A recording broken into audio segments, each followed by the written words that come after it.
Well, grab your wheat, your grain mill, your canning supplies, your 9x13s, sharpen those knives, y'all, all the things, because we are doing a huge Mega Mama Marathon with me.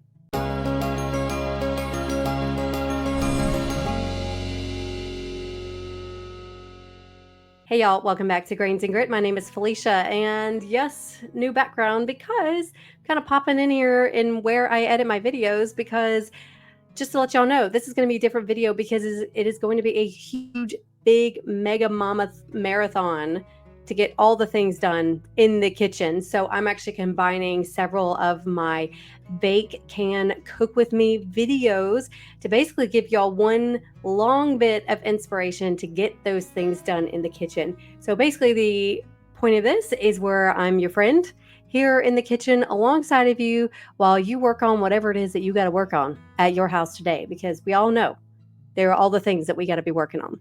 Now, the only difference is these videos will be back to back, but in between each video, I will be addressing any of the common questions that I had or little tips that I found since doing the video, so on and so forth. So be sure to check out for those. So this video is sponsored by 4 Generations Organic Farms, which you will hear all about later on in this video. But bottom line is they are my go-to clean organic wheat berries. You'll see me using them throughout this entire long video pretty much. I love them because they are good, clean, organic grains. They are shipped straight to my house, and the price is actually very reasonable for organic grain. So be sure to check out the link in the description box as well as the coupon code that I have for y'all. Okay, so up first, our first video, we are throwing it way back. Like, this is a few years ago whenever I first started YouTube, and this was my first video that I ever did that was kind of a bake along. So we're gonna go ahead and start that, and let's get all the things done today. It's a rainy day here in Florida. We got a ton of baking to do today, and we have a big farm swap to do tomorrow. So feel free to bake along with me and let me know below what you bake.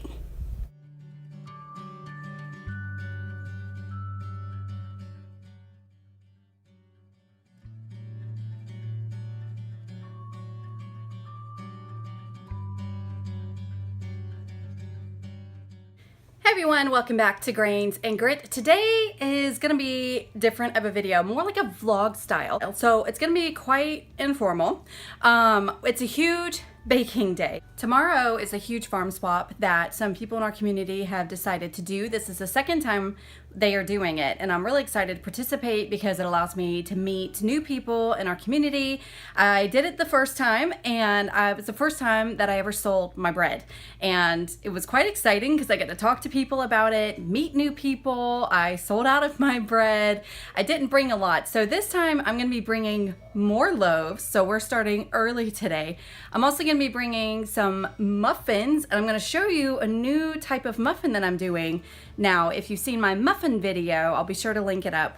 Those are strawberry muffins. This time I've been experimenting with something that not only tastes great, but it looks really cool too, to be able to sell tomorrow. So I'm going to be doing that. It's also a Friday, which means I have a video coming out today that I have to work on when it launches. And then I also have a filming day. We're going to be filming my chocolate chip cookie video today.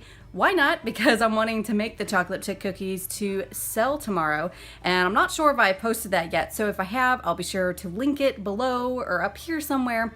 But we're going to be making chocolate chip cookies with 100% freshly milled wheat, and they are soft, they are delicious, so I'm excited to do that today as well. So that, a ton of loaf breads, my banana nut noon muffin type recipe, and some cookies. So it's gonna be a hot day, hence why the hair is up. It's gonna be a long day, hence why we're starting early. So let's get started. So first, put on the apron for a lot of baking. We're also going to take out the butter to start softening, and let's get started on these first 2 loaves of bread.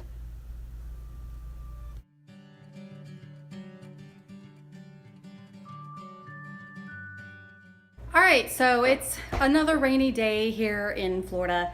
For those who don't know, I know we're the sunshine state, but just know in the summertime, not sunny. We have a full-on wet season. It will rain every single day. It was about basically a drought in May, and then June came and it's been raining ever since, which I'm thankful for the rain, but still. All right, so right now I have the first batches of loaf breads. I'm creating that sponge. You can probably hear my kids in the background. You're going to hear my kids in the background because they're stuck inside because it's once again a rainy day. So we're gonna just be baking all the things around them, and it's fine because they're used to it. We had some difficulties, a little technical difficulties with my YouTube video this morning, so I had to handle that. But that's now taken care of and we can focus on baking. Came outside to check out the rain, then turned around and saw these lovely creations on the porch. Okay, so while I've been in here baking bread, I realized most of my children had gone outside while it was raining and were playing in the rain like a bunch of crazy people, but it wasn't thundering or lightning or anything like that, and it's a hot summer day, so it was fine. They were jumping on their trampoline, and then they've also been building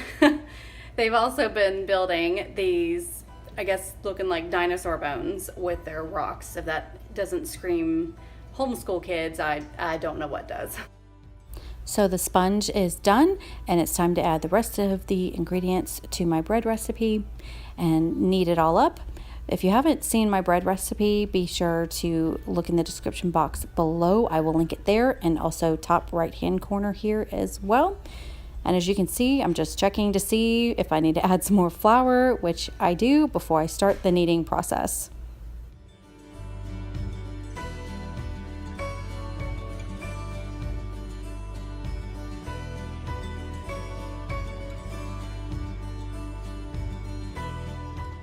And just like that, rain is done, sun is out.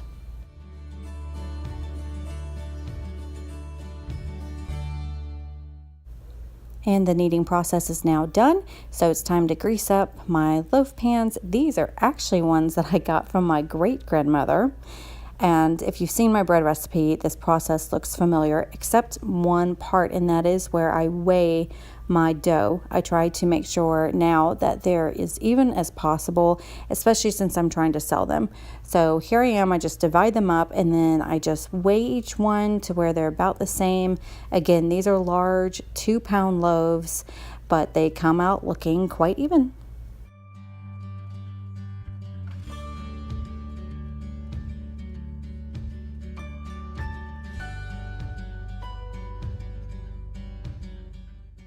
So for those who do not know, this part, the folding part, is pretty much just as important as the actual kneading. So the way that I fold this is I bring it out to a rectangle, fold over basically in thirds like you were seeing right here, and then kind of roll and push a little bit, even it all out, and this gives it a beautiful shape to my loaves.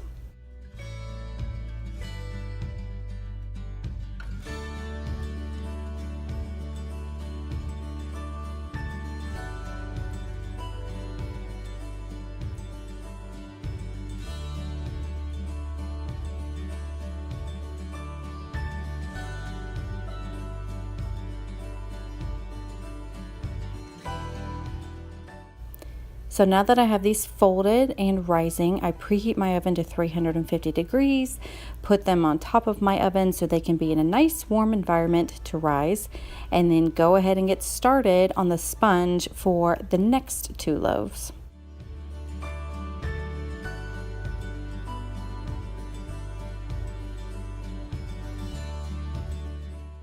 And now the tiny humans in my life are hungry, so there's nothing more perfect than slicing up some good old watermelon that they can enjoy on this hot, rainy day. Also, a fun tip for those of you who have chickens. Chickens love watermelon rinds, and sometimes actually freeze the rinds and give it to them on hot, hot days, and they love it. So we got the first batch done. As in I've got loaves rising, and in the meantime I have the next set of loaves rising, or having a sponge for the next set of loaves. I'm about to put these loaves already in the oven. They're already quite high, and it's only been about 20 minutes. That's the beauty of my loaves, is they rise so fast. So I can bake a lot of bread today and kind of have it as a assembly line, and that's what we got going now. Had to break first, watermelon break, had to give it to my kids. And also the beauty of Florida is, you know, you don't like the weather, just wait about 5 minutes and it is full on sunny now. So watermelon is great to have in the summer, help cool them down. And we're still going with the bread.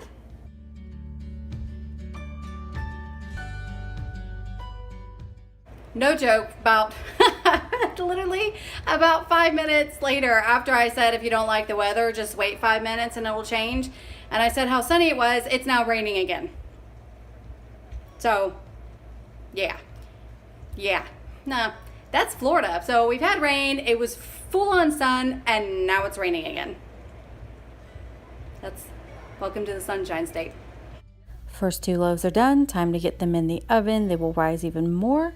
Bake them for 36 minutes. And I've also got the next loaves kneading as well. All right, so I'm back in here right now because I've got Betsy Bosch going, and she's a little loud when she's kneading bread.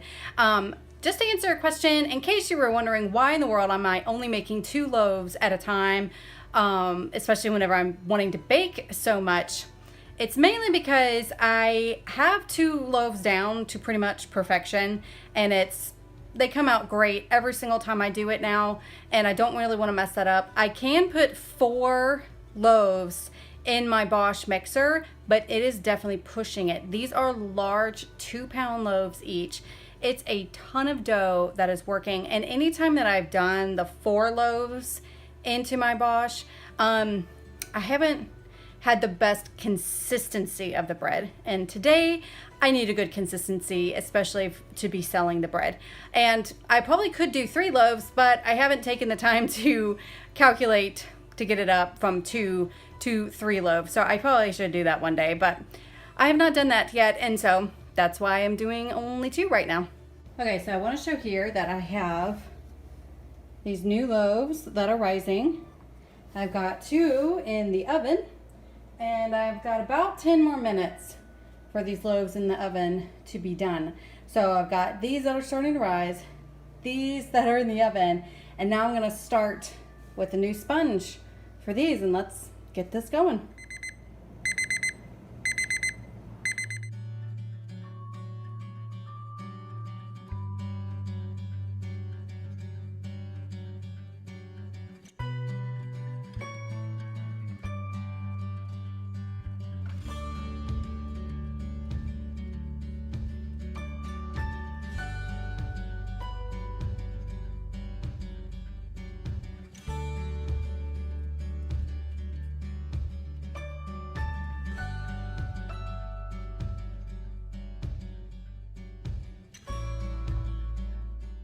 So we're about to pull out the next batch of loaves, so loaves 3 and 4. So I know I haven't done too much today. I've had to stop and do mommy things, feed people, you know, all the things.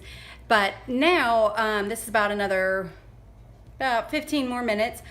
Before that comes out, I'm going to quickly just do a little outline for my cookie video. Go ahead and start getting set up for that because we're about to enter the sweet time of nap time, which is when I like to film my videos. So we're going to go ahead and start setting up for that.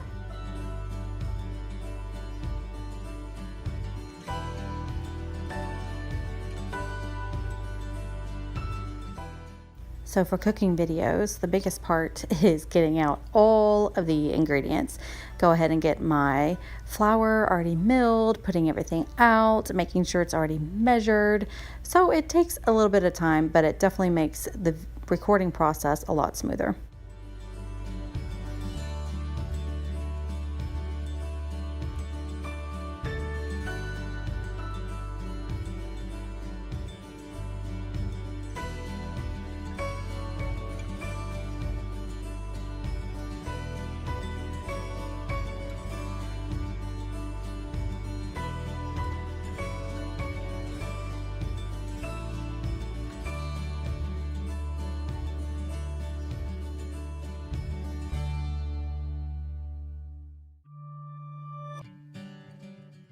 Alright y'all, so I got things set up for my video. Now I just have to move this camera to where I want it and kind of freshen up a bit, look a little bit better for camera, and I'll see you after I'm done.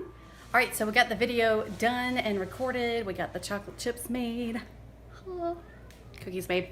So unfortunately it keeps raining, and now they're saying that that farm swap tomorrow might be canceled. So gotta go check on that now before I bake about 1,000,000 loaves of bread and then have to start giving them away to people. All right, so we're getting close to supper time. Been a long baking day. We're gonna do something easy today. We're just having some soup, salad, and of course bread. So I'm actually making a potato and onion soup from a Julia Child's recipe from her Mastering the Art of French Cooking book. Love it, super, super good. And then just a great little salad, big salad, to go with that. And then consume probably half a loaf of bread with my family. But it's gonna be delicious. It's super easy. I can continue baking bread while I do it. So on to that.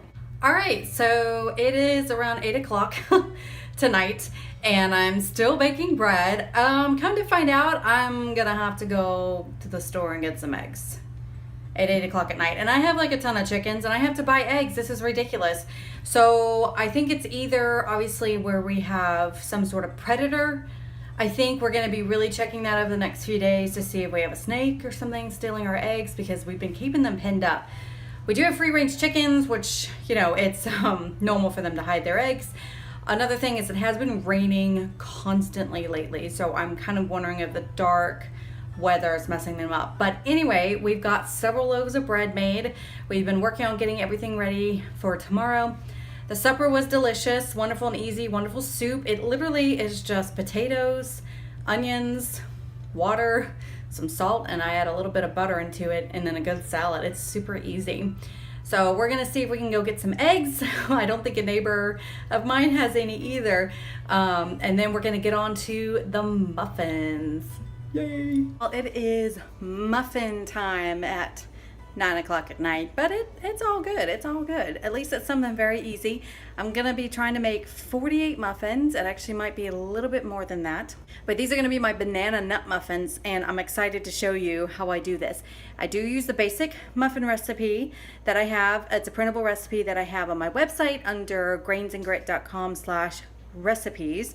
You can print it out, but I'll show you how I turn it into banana muffins with a little bit of extra stuff on top.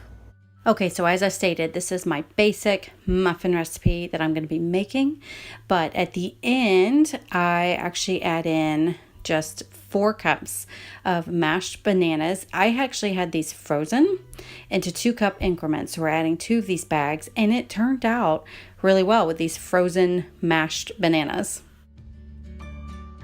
Many, many thanks to my wonderful neighbor who happened to have eggs, and she gave me a whole dozen of them, so I was able to make this. But as you can see, those brown mashed bananas did not make it look weird at all. So here we are. We're going to grease these muffin pans, scoop this out, and then we're going to add a little something special on top.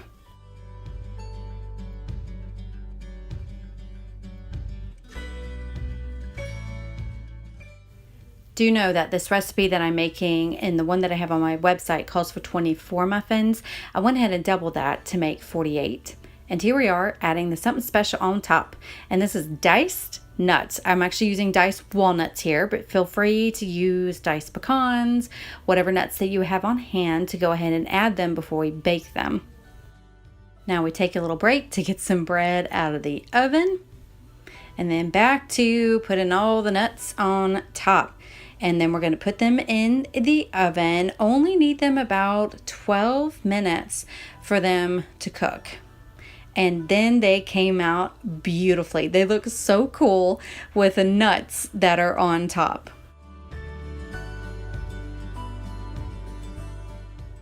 Now I do like to let these cool in the pan for another 5 minutes or so, and here I am just using a butter knife to just get them out onto a cooling rack to cool down further before I wrap them up. And here they are. Loving this, and they are so good. I just love the nuts on top. It really makes it look like a wonderful banana nut muffin. And here we are to adding the next batch. I only got these 2 muffin pans, so I got to do them in different batches. And these are the next 24 that are going in the oven. And here is all the bread that I have managed to bake as well. I believe I was able to take 9 loaves total to the farm swap.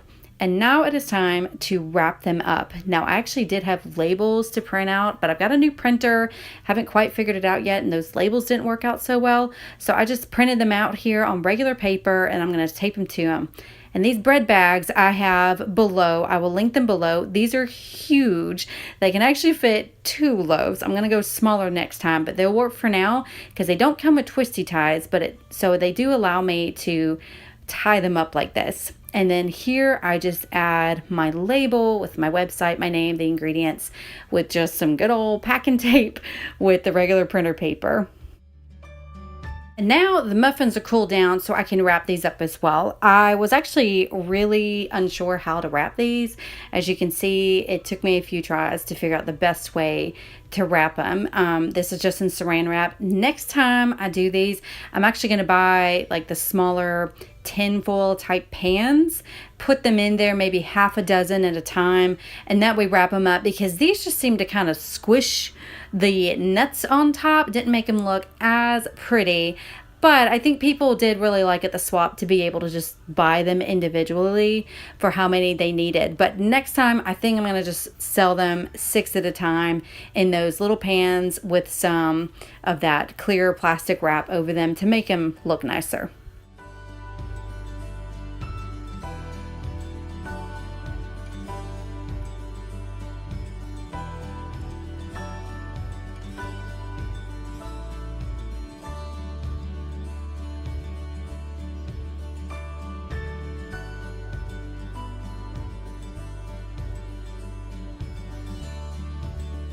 And here they are. I actually usually use this tiered basket for my eggs.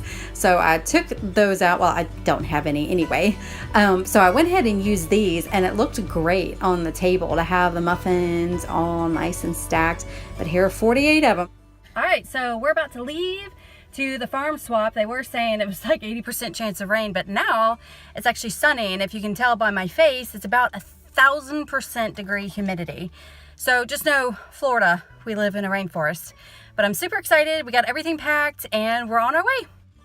Here we are driving on country roads out further into the country, and it wasn't as many people as usual because of the threat of rain, but at least at the very beginning it was sunny and I actually did pretty well. This is my setup. But soon after, it definitely started raining. About an hour and a half after it started raining, and then it just turned into a downpour. As you can see, most of us had these canopies. There are some people in that building as well and underneath the building, but y'all, it poured like crazy. I eventually ended up in a puddle underneath it, and I'm pretty sure the only ones that were really enjoying it were these guys right here. They were loving the water. They had a wonderful bath. Raining like crazy. Still here. All right, so we did it. If you can see, I am wet because I had to break down in the rain. It just kept raining. But despite that, I still did very well. I'm still thrilled to do this. This is just our second meet that we've done for this farm swap. And I really look forward to supporting this small rural community in the future. So be sure to check out the description box below for any recipes, the banana nut muffin recipe, all those things. Also my bread video below if you're wondering the recipe that I use for the bread. Thank you so very much for watching. I hope you enjoyed this little peek into my life. Sorry for being so wet. All right. Wow, y'all, that was definitely a throwback, and it's crazy seeing such an old video. So just know, yes, I have lost weight. I've lost about 50 pounds. And you might see that kind of fluctuate because that's kind of been my journey in the past few months. So depending on when these videos were, it may change, but you're not going crazy. But that's the beauty of a journey, to actually look back and see how far you've come. But, and maybe one day I will make a video about that. But I want to talk about, I get asked a lot about selling bread loaves. Usually whenever I sell my loaves, they're about $10 to $12 a loaf. I don't really do that a lot because I've already got a lot that I got to do here just to keep my family in with food. But if I was, that was it. And basically what I do is I just calculate up my ingredients and then pretty much double that to cover my labor. So that allows you to go a little bit back and you just charge with what you're actually comfortable with. But as far as these are homemade loaves, they are mostly organic ingredients, $10 to $12 a loaf. People who understand the value, they're going to be okay with that. But honestly, my goal is, of course, to teach people all about milling their own wheat, to actually bake this bread themselves because y'all, we can't feed the world, but we can certainly teach others to feed themselves. And that's my goal, is to teach others to do this because I can't feed all y'all. I would love for all of you to come to my house at my table, but I can't. So I'm teaching y'all how to do this so you can have good bread at your house. All right, so let's watch the next one. Hey y'all, and welcome back to Grains and Grit. Today, a bit different of a video. I'm just basically going to bring you into my kitchen and we're going to be cooking up some things, baking up some things. We're baking large loaves of bread and rolls and making some peas. And I'm actually going to be frying up some venison, talking to y'all about how I like to fry things. Also some tips about freezing bread for if you do want to do some batch cooking, and just overall a cook and bake with me. So feel free to go into your kitchen and start baking or cooking or whatever you would like to do. And I'll just be there as your friend in the kitchen cooking alongside of you. So welcome back, y'all, and welcome if you are new. So this video is actually different than what I usually do. So for those who are new, hi, my name is Felicia and I teach all about real whole grains from a biblical perspective. So I mill my own wheat, bake bread. I use freshly milled wheat and freshly milled grains for like everything in my life. So this video is actually more of a cook and bake with me, kind of just showing y'all how I do this in real life. So one example here is that here we were given this massive venison ham by my new favorite neighbor. But even this entire ham is too much for even my family for one meal. This is multiple meals for us. So what I'm doing here is just processing this venison roast for, we're going to be frying up some venison bits, which is just think venison nuggets. Super one of our favorites. And yes, I use freshly milled wheat whenever I fry some things, and I'll be showing that to y'all later. The other half we're just going to be saving as a roast for another meal later on. And so just join me, y'all. I'm going to be kind of walking y'all through things, also music, so you can just cook or bake along with me. Okay, so I got all my bits done for venison bits that I'm going to be doing. I think I am doing that tonight. And so now I'm working on this. Since this made kind of like a nice roast, I'm just going to freeze it as a roast. So when we do this, that's one meal for my large family. Going to have a large family. Obviously, if I have a smaller, I just cut it in half. But I'm going to trim all of this stuff off and then probably just put this in a Ziploc bag and stick it in the freezer. And this stuff, I do still have a few little bits that I need to add to here. And we're going to put them in the fridge for tonight.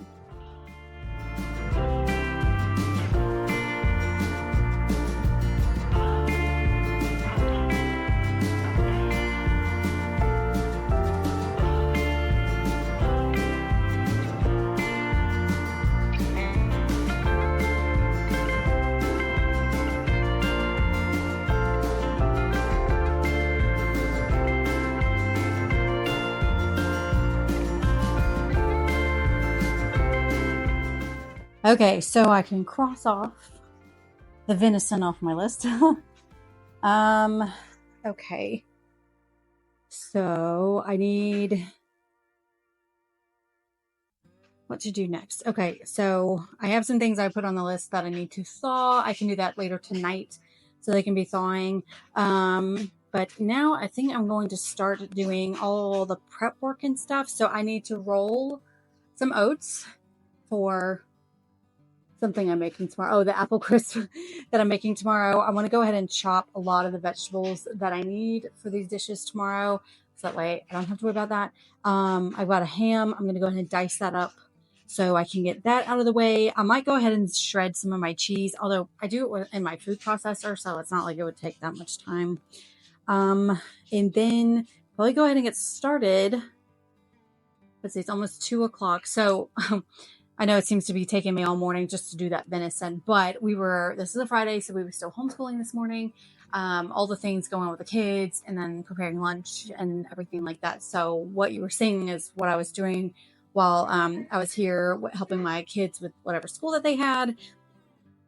So let's get started on miscellaneous prep work. So as I usually do, whenever I do things like this, is I tend to just overcommit.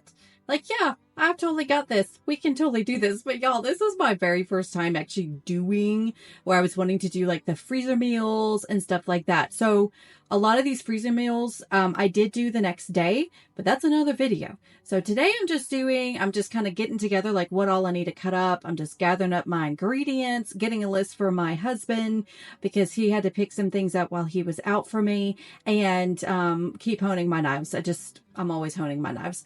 But I'm also going to show y'all, guys, I finally have tried out a new trick for onions. So this is kind of a chef's tip where you peel the onions, you kind of cut it down halfway, and then I'm needing to dice. So now I'm just kind of slicing in kind of the sizes that I want, and then dice it up like this. And I have to say, this is actually a great way to do this. This is now I'm going to help dice up onions from now on. I'll slow it down here in a bit, but basically you're peeling them all, and I'm slowing them down. Cut them in half, but you still have that little tip on it. That's kind of your handle. And then with a very sharp knife, you're going to go down mostly like halfway down the onion. And then this is the vertical slices here. So you do like a horizontal slice and then the vertical slices. And then now you're ready to dice up, but you kind of fold for me, it's my left hand there.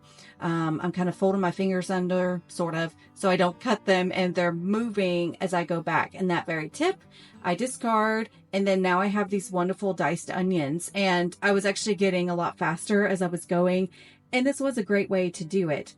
So I'm just dicing up the onions here per meal that I need, and I'm putting them in containers, so that way the next day I just need to pull out that container for whatever dish I'm making, and I already have my diced onions.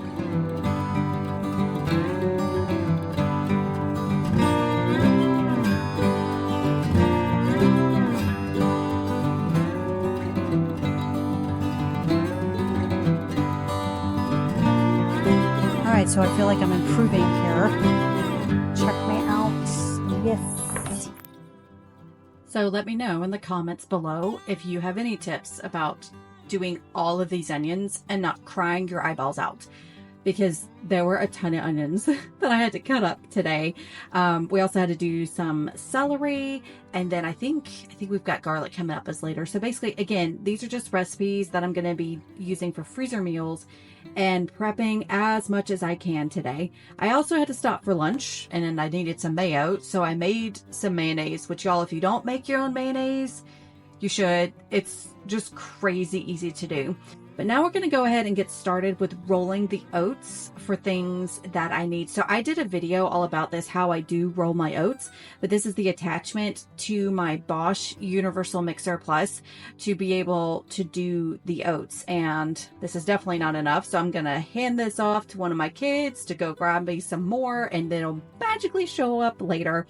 So I believe in this one, I needed to roll up about, I think 8 cups of oats, and I found out that usually 1 cup of oat groats equals to about 1 1/4 to 1 1/2 cups of rolled oats. And so basically I was just rolling them until I had enough.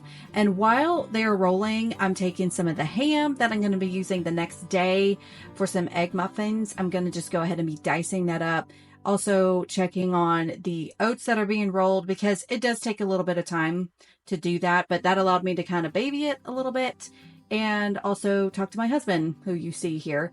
But these is actually just showing you all a close-up of the oat groats, just going through. Again, these are oat groats. They look a lot like wheat berries, and they're just rolled out to make rolled oats. And then from here, I can chop them up further to make quick oats. But y'all, if you're not doing this already, I do highly recommend a flaker, because they're just so fresh and tasty. And I'm just kissing on my husband here, because he's going to pick me up some groceries that I need, and he's wonderful. So just saying goodbye to him and talking with him. But we're just going to continue dicing up this ham, rolling some oats, talking to whoever's in the kitchen with me, and just get it all done.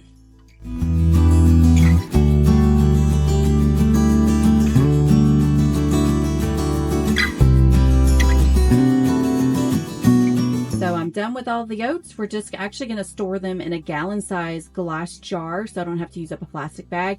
These I got from Measure Standard. Love them. Recommend them. And we're going to just be putting them aside for later. My husband just got back with groceries that I needed. Yay!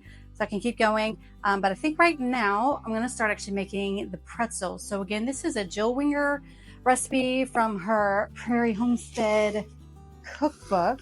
And I'm going to be converting it. So with my conversion, that means that I'll be able to actually list this recipe for y'all. So if it turns out well, I will give y'all a printable recipe. If it doesn't turn out well, I'll have to figure it out and give y'all a recipe at another time. So we are going to do this. This is on page 176 of her Prairie Homestead cookbook. And to kind of give you an idea of how I want to convert things is, first of all, I always consider what I'm making. So this does, these are soft pretzels, by the way. Right off the bat, I know I'm going to want a soft texture and I want it to be light as possible. So I'm actually going to go with soft white wheat because I think that will work out pretty well. The recipe calls for all-purpose flour, so I know that it's not needing bread flour like for the high gluten content. So that's why I think we're just going to go with soft white wheat. Spelt would probably work as well as Camus, but we're just going to make it easy on myself and do soft white wheat today. So let's talk a little bit about recipe conversions and just kind of walk you through my process. So whenever I have a recipe like this that's just calling for all-purpose flour, bread flour, I like to make notes, but I don't necessarily, like in a cookbook, want to make them permanent. So I just use sticky notes here and write down what I'm doing. So that way I can go in and tweak. And then once I actually get it down the way that I want it, then I actually make the notes in the actual cookbook, or if I type it up on my website, I then just print that out and put it in my recipe binder. But this is just how I do it. I just take notes, and I do recommend that if you are converting any sort of recipe, just take notes along the way. I actually keep a notepad and pencil in my kitchen to always just take notes with whatever recipe I'm doing. I just take notes and I say, like, this is the wheat I used, all of that, to see how it works. So that way I don't forget, especially whenever I do it and it turns out amazing and then I forgot what I did and can't duplicate it. So I learned that lesson the hard way. Learn from me, take notes in the kitchen. So when it turns out amazing, you know how to do it.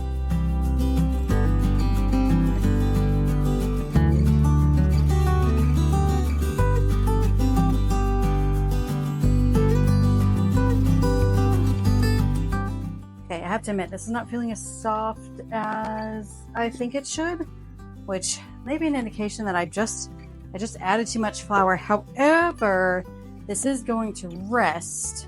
Actually, it's not too bad. It's not bad, but it is going to rest, which does allow the gluten to soften and everything. So I hope that helps it feel a bit more soft, because you can see it's kind of like breaking a little bit. But we do have this rest period, so I'm not going to knead it further, because it is also a possibility I may have over kneaded it a little bit, but I don't think so. I'm going on gut instinct here. So I'm just going to pop it in a bowl. It does to rise, warm place for about 45 minutes. So we are going to do just that.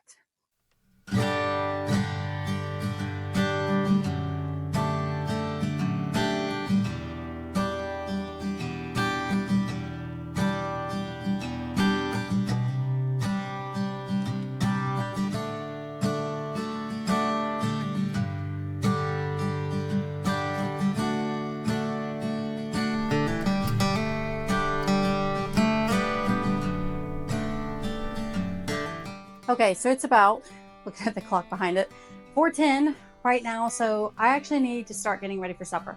So I have right here the pretzel dough that is rising. That'll rise just fine. So for supper tonight, I'm actually going to be frying up the venison bits, and I'm going to be teaching y'all how I fry using freshly milled wheat. And pretty much what I'm going to show you is the same format pretty much that I use for chicken nuggets, chicken strips, fried chicken. It just, what varies is your cooking time, but otherwise the actual flour mixture and how I fry, pretty much the same. So take note. I'm also going to be doing some baked Parmesan potatoes, which I believe is a recipe that is available to the Grainy Bunch. If you're one of my Grainies, this recipe is there. It is super, super good, but that is the oven. And then I'm also going to be cooking up some of these field peas that I have.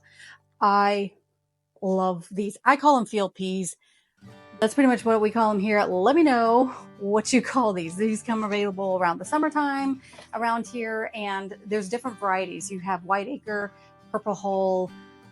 I mean, a huge variety. Bottom line is it's a field pea, and I love it. And I'm going to throw in some bacon here and a lot of salt, and that's just going to cook up, and it's going to be delicious. So fried venison, this, obviously some bread, which I need to make more of.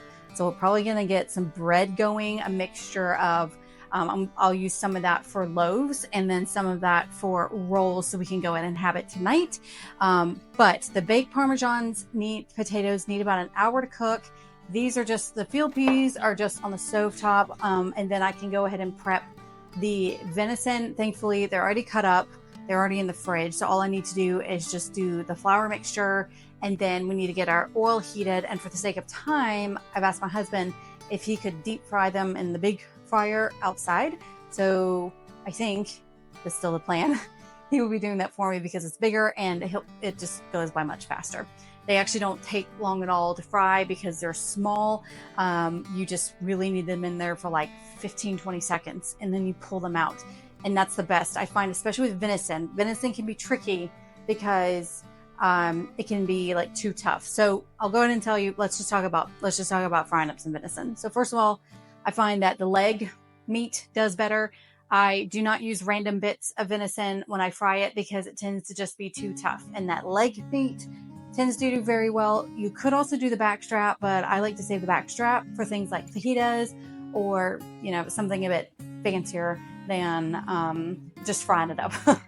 So the thing is, so again, with venison, as I mentioned, whenever you fry it, especially, I really took the time to make sure like all those little white tendons and stuff was off, because when you fry those, it just comes off as tough.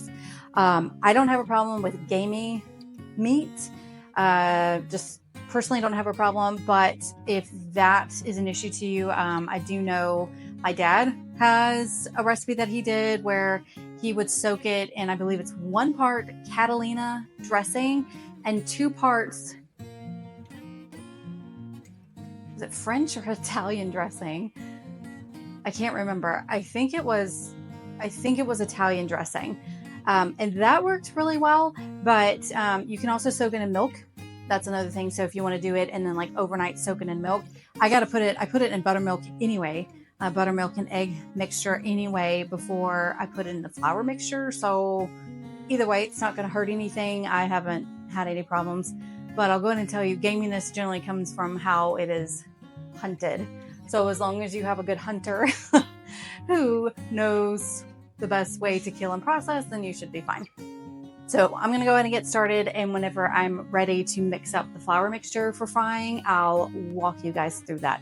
But we're going to get these peas going, and then also the potatoes, preheat the oven, do that first. Oh, and also get started on some bread.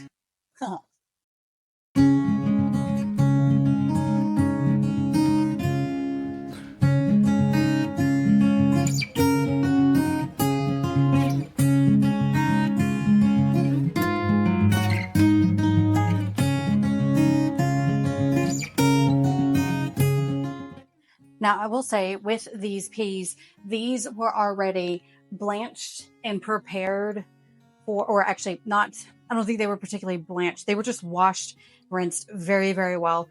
Some peas, there were other ones that I have, and I don't know if it's because of the type of pea or maybe they just weren't washed, but I have to really, really wash them because, and you'll really know if they were washed well, because as this cooks, if you see foam rising, foam usually indicates impurities. So you're not going to die. You just need to scoop off any foam. But to these field peas, you don't even have to thaw them out. And they actually don't take that long to cook, but I do like to make sure that I've got an hour set aside just in case. And you're going to want generous amount of salt. This is probably a good tablespoon. This is 2 pounds of peas. That's probably a good tablespoon, maybe even a little bit more. And then plus we add in some bacon. Now you can leave out the bacon, but you will also leave out the joy. So that is completely up to you, but just know you have been forewarned. But the bacon is what really gives it that flavor. Or ham hock, if you got a ham hock or some ham. I just have bacon right now, and so that's what I'm going to use. And I have to say, like, when my grandmother would make these growing up, and I loved to, like, pick out. I just loved eating the bacon that was in the peas. Now, the amount of bacon is up to you. This is where you just follow your heart. The Bible says the heart is deceitful above all things and desperately wicked, but I do not believe that applies when it comes to cooking. So we're going to add, I think this is about, yeah, we got 4 strips of bacon here. I'm just kind of cutting them up. You can cut them up smaller. You can cut them up bigger. It really doesn't matter. I mean, whatever you are wanting, I kind of just plop them in here like this. You can see here, I probably could have gone with less bacon, but, you know, following my heart today. Following the heart. So don't follow your heart in anything else except cooking. And now we're just going to let that come to a boil, and then I just simmer it until they're done. And like I said, it usually can take, maybe 30 minutes at most. Depends on how it's simmering and boiling. And then after this, you just test for seasoning. If you want more salt, add more salt or pepper or, oh, yeah, I forgot. I do like to add a little onion. We're going to add in, let me find it over here. Yeah, we're going to add in some onion powder. I never learned exactly how my grandmother made these because they were my favorite. But one day I added in onion powder and I felt like I was a little bit closer to how it was. So onion powder, I'm going to add in a little bit of garlic. Again, follow thy heart when it comes to Southern cooking, because that's how we all do it. That's how we all do it.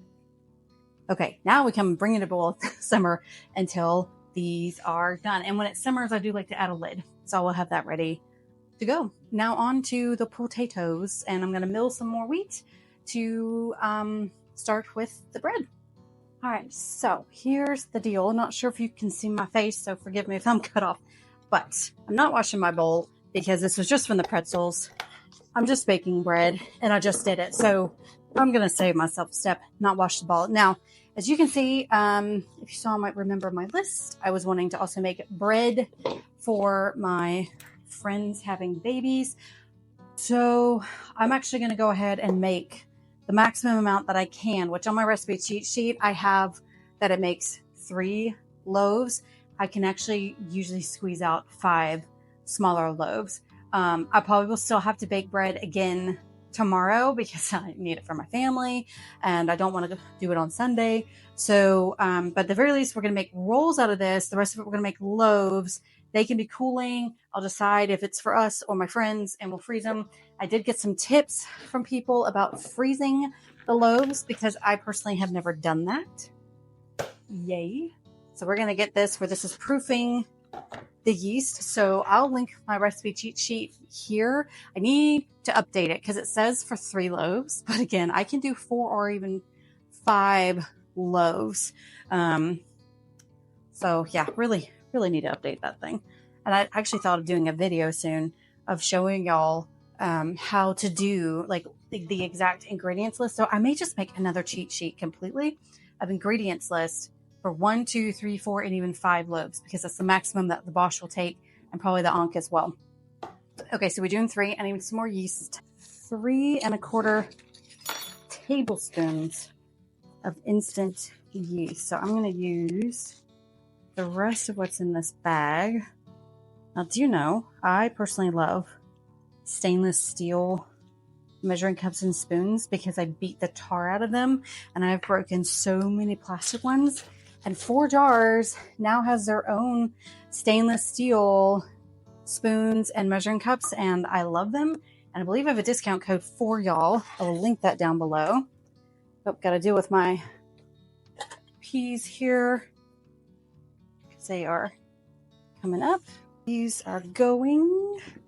Okay, I've already got 1 tablespoon in here. Welcome to what I'm typically doing in my kitchen. I'm just running around doing all kinds of different things. Okay, so let's...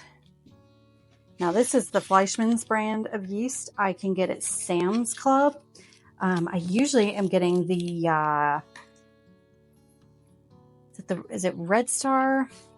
Or one of the other brands. I had a stock from Pleasant Hill Grain, but I recently ran out. I'm going to be placing another order soon because I love having it in bulk, in stock. This is the instant yeast.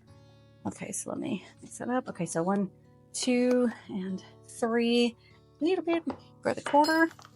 And I'm going to replace my bag for the yeast because that has seen better days and it has lived a good long life. So this is how I like to freeze my yeast. Even though I go through them very fast, I'm not going to have yeast go bad, but I want to store it where it's vacuum sealed. And then when I open it, I put it in a Ziploc baggie because I can't tell you how often I've spilled this thing.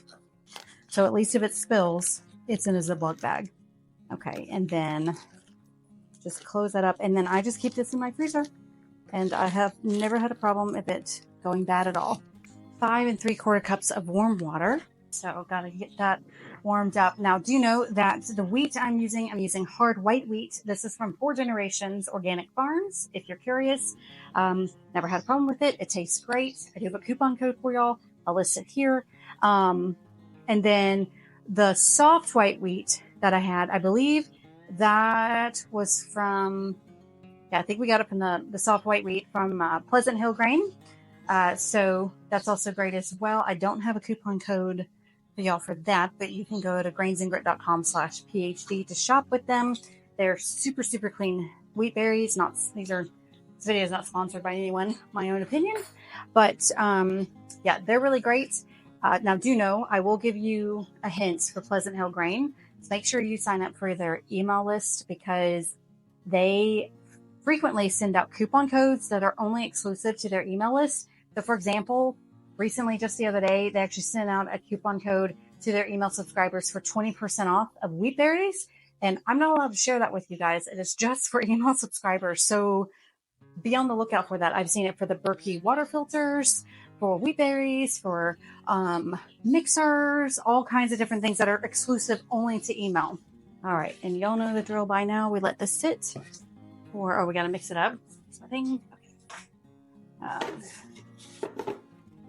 we then mix this up. Now, usually this is behind me in my baking station. I do not have it here. This is just for the video. Mix it up.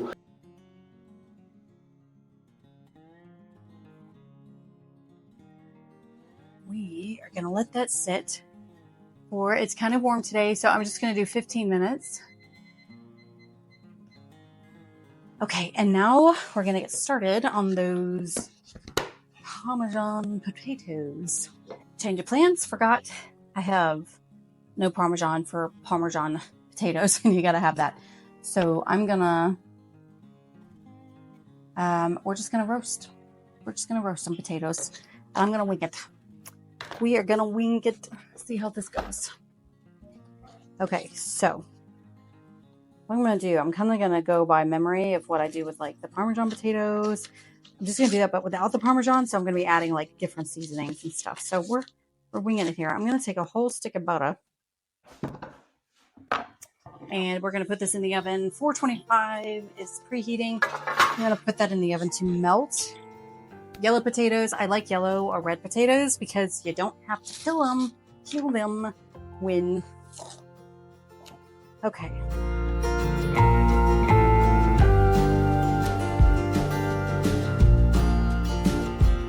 Usually like them about just a good bite size. Here, set those aside.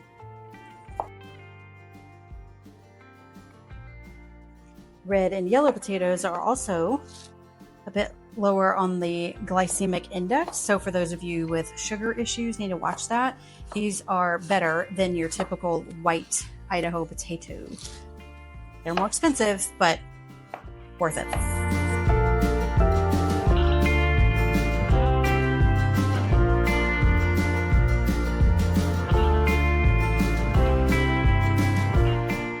Okay, so as you can see, the butter did not quite melt. I do not care, so I just broke it up into pieces like this.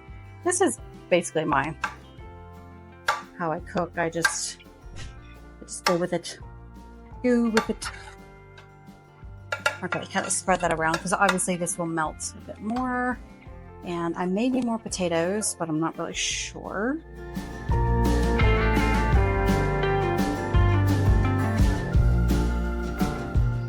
I just want it, yeah, that's a good layer right there because I'm going to put this in there for about 25 minutes, then mix everything up and then cook it for about another probably 20-25 minutes or so. So I've actually never fully done it this way. I've only done it the Parmesan type. So we're going to do obviously salt. Now you can do this in a bowl and mix it up if you want, but it's all going to get mixed up here. Garlic powder. This is the seasonings I use when I'm frying potatoes. All right, and then onion. Generous amount of onion. You'll start to see a pattern with my cooking, especially whenever I go to fry something. Okay, take the lid off. There you go. Onion. Okay, and then some pepper.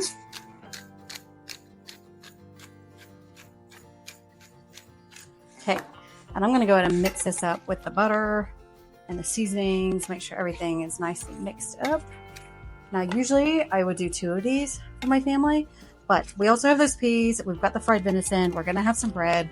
So this is obviously not the main, it's a side. So you make as much as you need to. All right, in the oven we go. Now we're just waiting on this, and I'm going to go ahead and get my honey and stuff like that ready. So when this is ready, we can start mixing this up. Gotta refill my salt jar. This is literally a glass jar I got from Dollar Tree. And it works just fine for my salt. This is my Redmond salt. I like to buy it from Redmond's. I do have a coupon code if you buy it straight from Redmond's. But other places like Pleasant Hill Grain, Azure Standard, they sell it as well. I think you can also buy it at Whole Foods. But my favorite salt, I love that it's here in the US, which is cool, but it's just a really good quality salt, and I use it for everything. So I will link all of that for you guys. So we're just going to do this and put this back. Okay, so for all of these loaves, I'm going to need 4 3/4 teaspoons salt. So 3 teaspoons equals a tablespoon. So we're going to do that, and then eyeball the rest. The oil and the honey, we need 3/4 cups oil, 3/4 cups honey. Oh, and that's my timer telling me this is done, so good timing. The honey, I find the best deal is Azure Standard. That's where I'm getting it for now because I can just get a really good deal for it, and honey is expensive. I hope to one day have bees of my own. But for now, that's my best deal that I get. Buy it like in the gallon size and put them in these smaller jars. Okay. Add it all in. Now, this actually creates so much dough that I cannot mill it all in one mill, even in my Wonder Mill. So I'm going to put what I can in here and then go mill some more. Now, this calls for anywhere between it says 13.5 to 14.25 cups of flour, but what I do is I basically get it up to 12 because it's pretty much all that this can handle before mixing. And then I start mixing it, and then I just go from there as normal, and I don't count how many cups of flour I need. I go until it just starts to pull off the bowl, and that's when I start my kneading time. So we already added 3 cups of flour. So 3, 4, 5, 6, 7,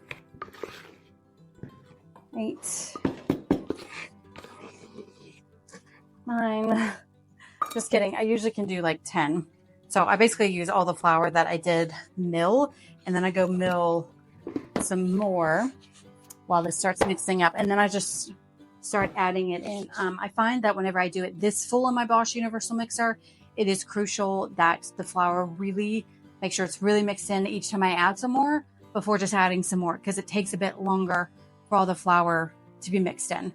But if you know how to make it, you know how to make it. It's just a much larger batch.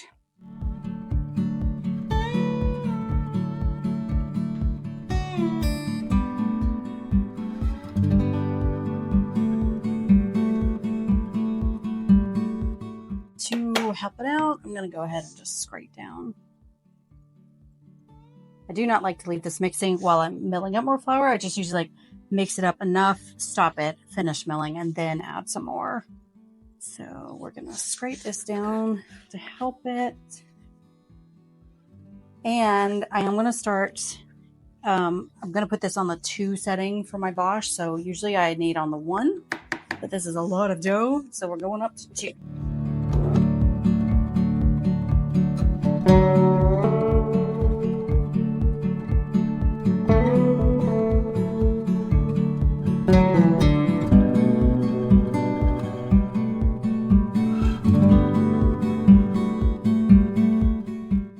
I'm just going to add just a little bit more. I can always add more after the kneading process if I need to, like by dusting my hands and things like that, if it's just too sticky. But I'm going to leave it right here, and then we're going to knead for 9 minutes.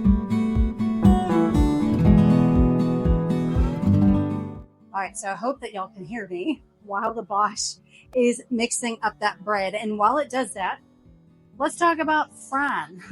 So what I have is I actually do like to use soft white wheat when it comes to frying things. I just find that a hard wheat is like you can see that bran a bit more, and yeah, it's just a feel. It's just a gut feeling. I just prefer soft white wheat for these things. You could also possibly use camus or spelt, but camus or spelt is not as mild of a flavor as a soft white wheat, which is also what we're going for. We're not here to really taste the breading. We're here to taste the seasonings and the actual food that we're frying. So do the flour. This is soft white wheat, and this is why I can't do. It's hard to do a video because I don't know my measurements. I go by taste. The bottom line is we're going to add. This looks to be about maybe 5 or 6 cups of soft white wheat flour, and to that I'm going to just add in my salt. I do use the Redmond salt. This is probably a good tablespoon or more.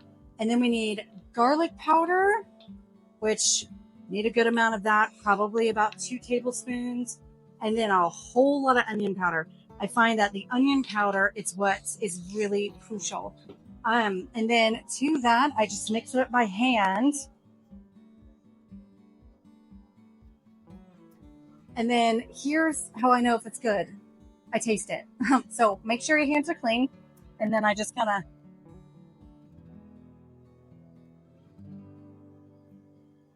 and what I'm looking for is I'm specifically wanting to taste the onion and to make sure that it's salty enough. So I do taste the onion. This is good, but I just want a little bit more. I find that you want to go a little above, just a little above what you think it should be, because I find that frying it mellows out those flavors a little bit. So I'm just going to add probably another tablespoon or so of onion and some more salt.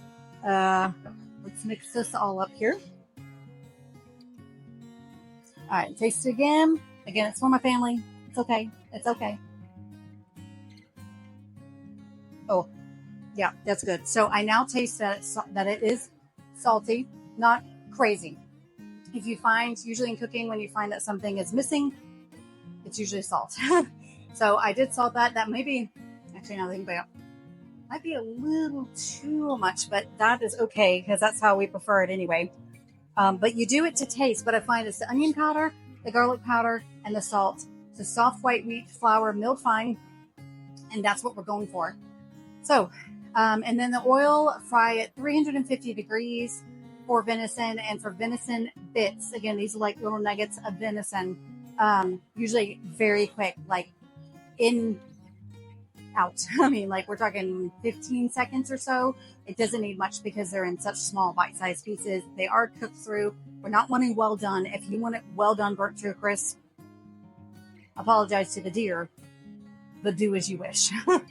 So I'm not going to take y'all out to the fryer because it's outside and it's annoying to move my camera, but we're going to do that outside in the deep fryer just to make it go faster. We're going to go in and start heating up that oil. Again, you want it around 350. My husband usually does the deep fryer, so he has like his own technique than if I was to fry it here in the house. But if I am not correct on what he does, that I will let you guys know. The peas are doing really well. It's almost time for me to flip the potatoes. We got the stuff going for the meat. Gonna be a little late for supper tonight, but it'll be worth it. Oh, one thing I did forget to mention is how to batter it. So there's multiple ways of doing this. How I do it is I usually just have the meat in cultured buttermilk. You can use regular milk. It's totally fine. But I find just the cultured buttermilk is a little bit thicker. If you're using regular milk, add in some egg to thicken that up to help that stay. And I dump it in here in my flour mixture, shake off any excess, and then fry it. I generally just keep it pretty simple. There's many different ways to fry things. That's just what I find that we like. And that's how we do it. Yeah, that's how we do it here. Some people do it where they actually put it in mustard and then the flour mixture and then fry it. Some people do it with all egg and then the flour mixture and then fry it. So find what you like and what works for you. But this is the same mixture that I do for my chicken. If I'm frying up my chicken, whether it's whole chicken, chicken nuggets, chicken strips, or the fried venison, and it can be bigger chunks of venison. It's how I do my country fried steak. It's just my go-to way of frying up stuff. So here we are, we're just checking on the potatoes. I just like to rotate them about halfway through. They're actually looking pretty good, so we'll see how they taste later.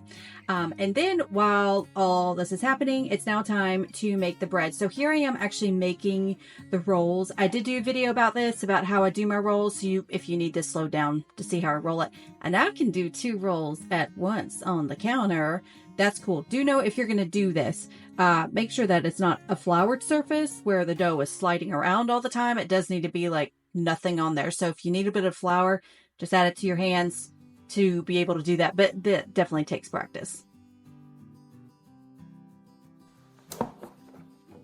All right, now I generally do not weigh my loaves, but with this much dough, I find I don't eyeball it as well.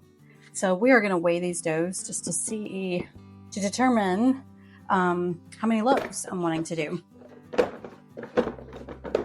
or how many I can do. Okay, so this is tacky, but as you can see, I'm able to work with it and able to move it out. That's a good dough. It's a lot of dough, but it's a good.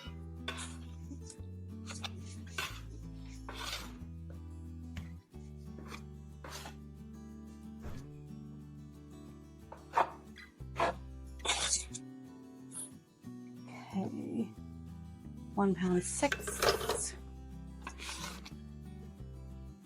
1 pound 9. I usually weigh them all first before I start adjusting and then go from there. 111. 111. I have to say, I'm good. We're just going to take a little bit from each of these and put it with that, and that is probably going to be just fine. So I usually like my bread loaves to be around 1 pound, like almost to 2 pounds. So like 1.5 pounds, almost to 2 pounds. And I find that makes a good size loaf. So I only grabbed 3 loaf pans, so I need to grab another one. So the bread pans that I'm using today are my my USA pan bread loaves, and then these are my Pampered Chef stoneware.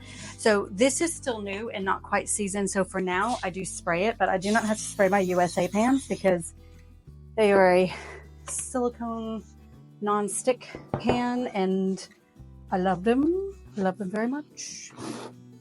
So let's get these in the bread pans.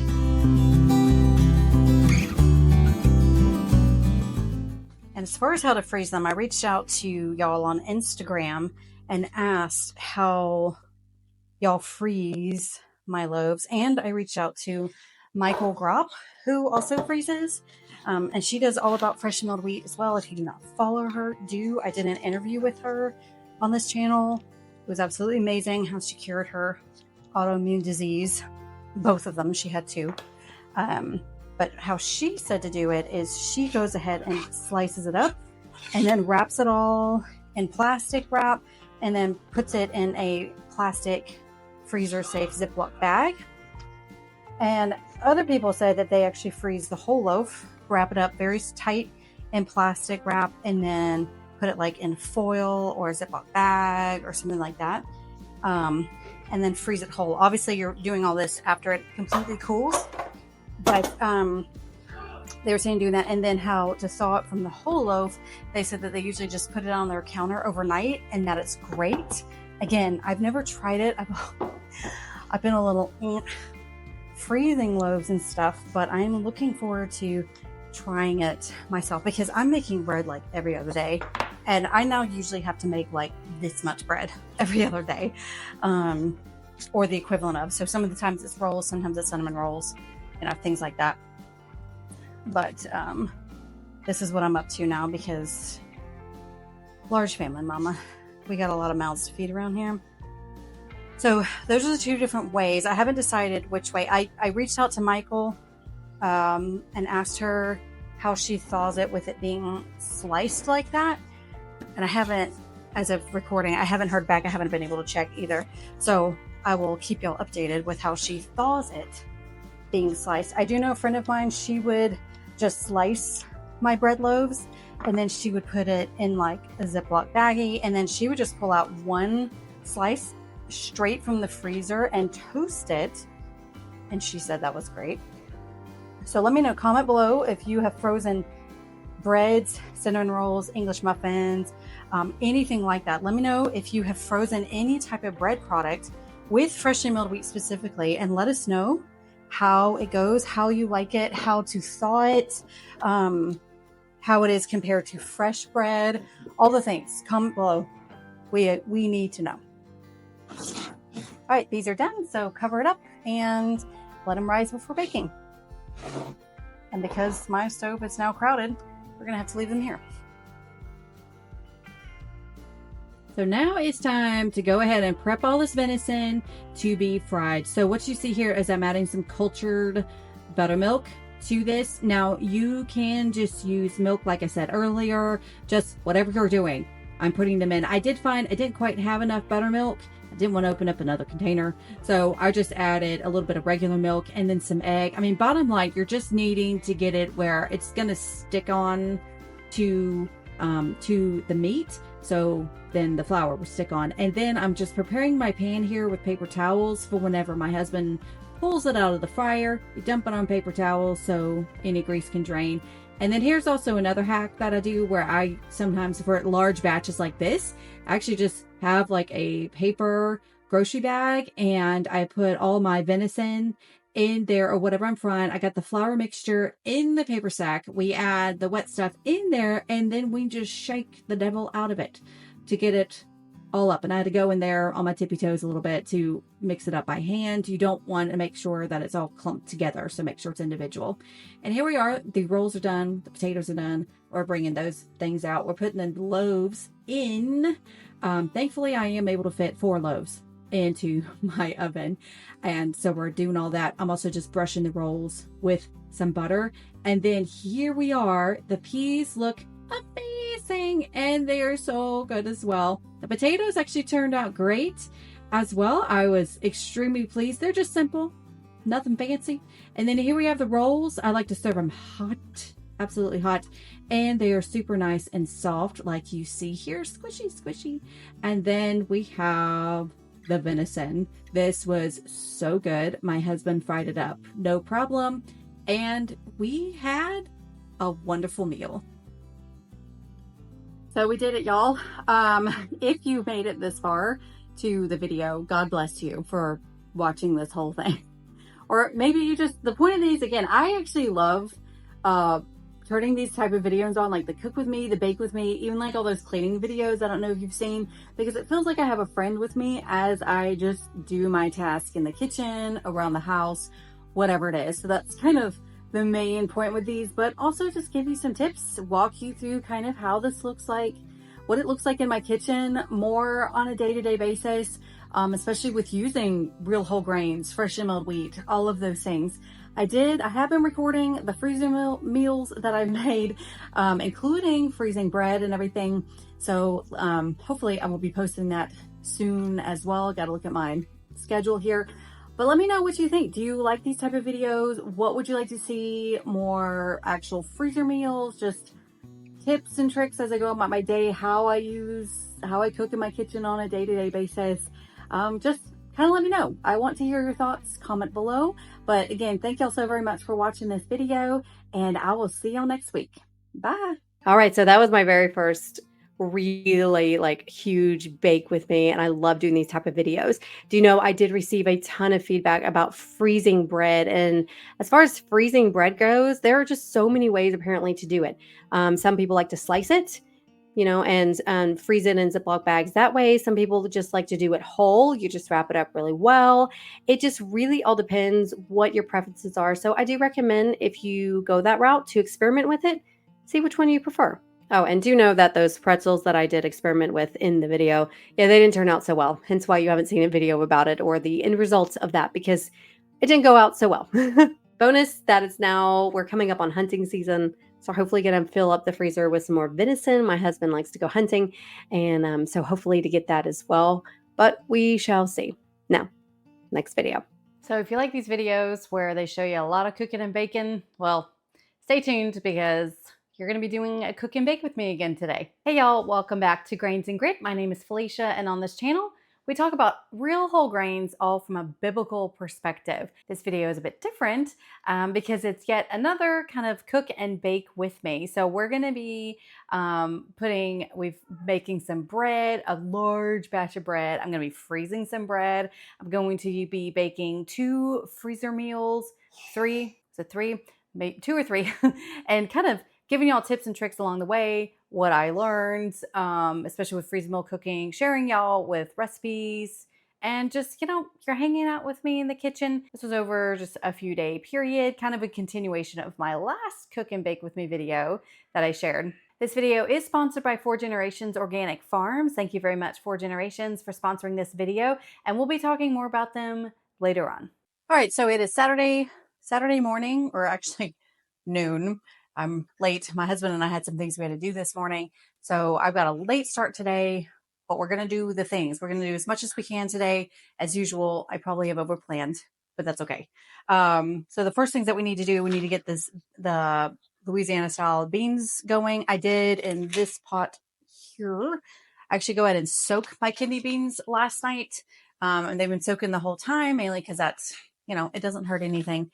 And then we also have the cowboy stew we need to get going, and just a lot of different things. And so we're going to get to it. So first things first, of course, hair has got to go up, and we're just going to put these baked goods away. They've already been cooled while I have a apparently lively conversation with my husband, which I frequently do here in my kitchen because this is where he finds me. Okay, so I reached out to a lot of y'all on Instagram, and it seemed to be the consensus as far as freezing bread. Again, I've never done this before, freezing bread. I always make it fresh. But I'm going to do what a lot of y'all suggested, and that was to actually slice it and then freeze it. So some people said that they would put the slices, like some wax or parchment paper in between them, put them in bags. So I think for ease, I may actually do that, where I take the time, slice it, and then put them in parchment bags, put them in Ziploc bags. We're going to wing it, and we're going to see how this goes. But I thought it was brilliant to go ahead and slice it, because one of my friends actually does mill her wheat. So I can assume that she has things like bread knives and knows how to slice whole bread, but not everyone knows this. And I know the other friend of mine does not mill her wheat. I don't know if she has any bread baking experience. So therefore, I don't know if they have like a good bread knife or experience slicing whole loaves. So it'll just make it far easier for them to do whatever it is that they want to do.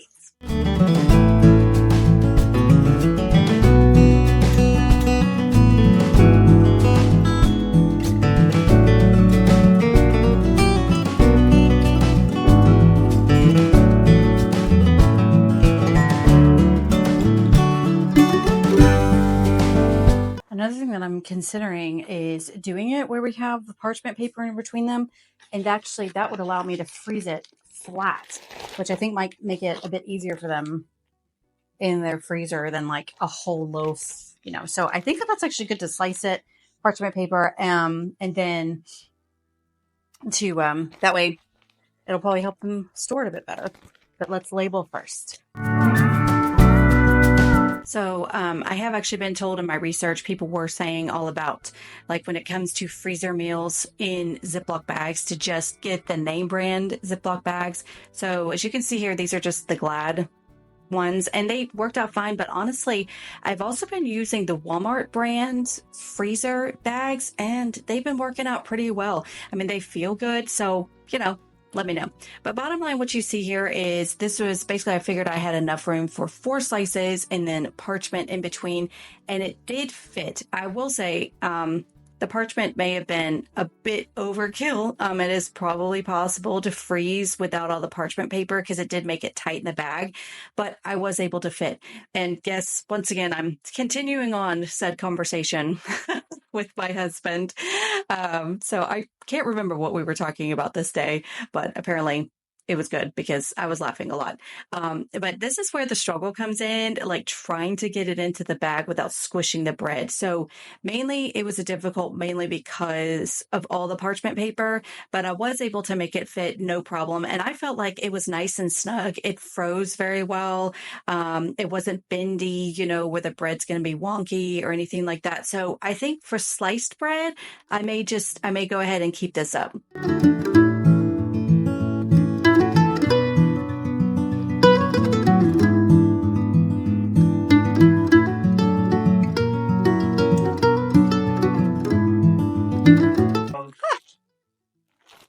You have Alpha Regional. I totally did that. I mean, and I did it flat. Another thing for slicing it is it allows them to store it flat.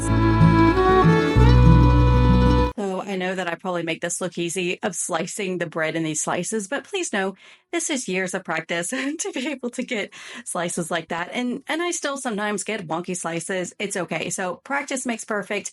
I do know you can find like on Amazon and places like that, those little bread slicing guides. I personally never used one. I have just done this an insane amount of time that, practice makes perfect. So just keep on at it if your slicers aren't that great.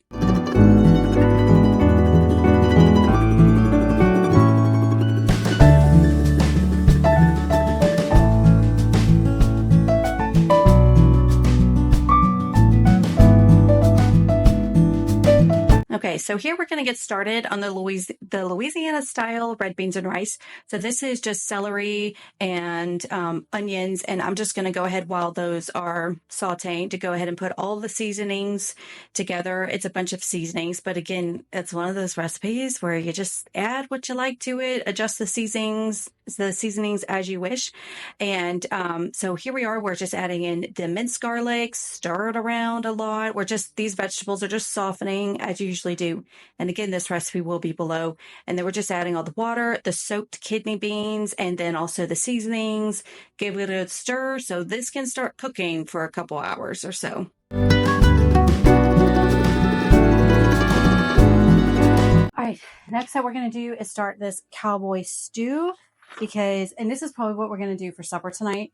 So it's about 2:30 now, so it'll be pretty good for timing. So we got to get this bacon going. I'm tripling this recipe.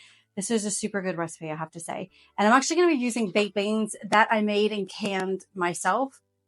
Huge convenience, and they're absolutely amazing. I do recommend them. I will link that recipe down below as well. But now we got to get started with the bacon, cut up some of the sausage, so on and so forth. Let's see. Okay, and then figure out which pot I'm going to do this in. Yeah. Should be fun. But first, we're going to go shop my pantry and get all the ingredients I need.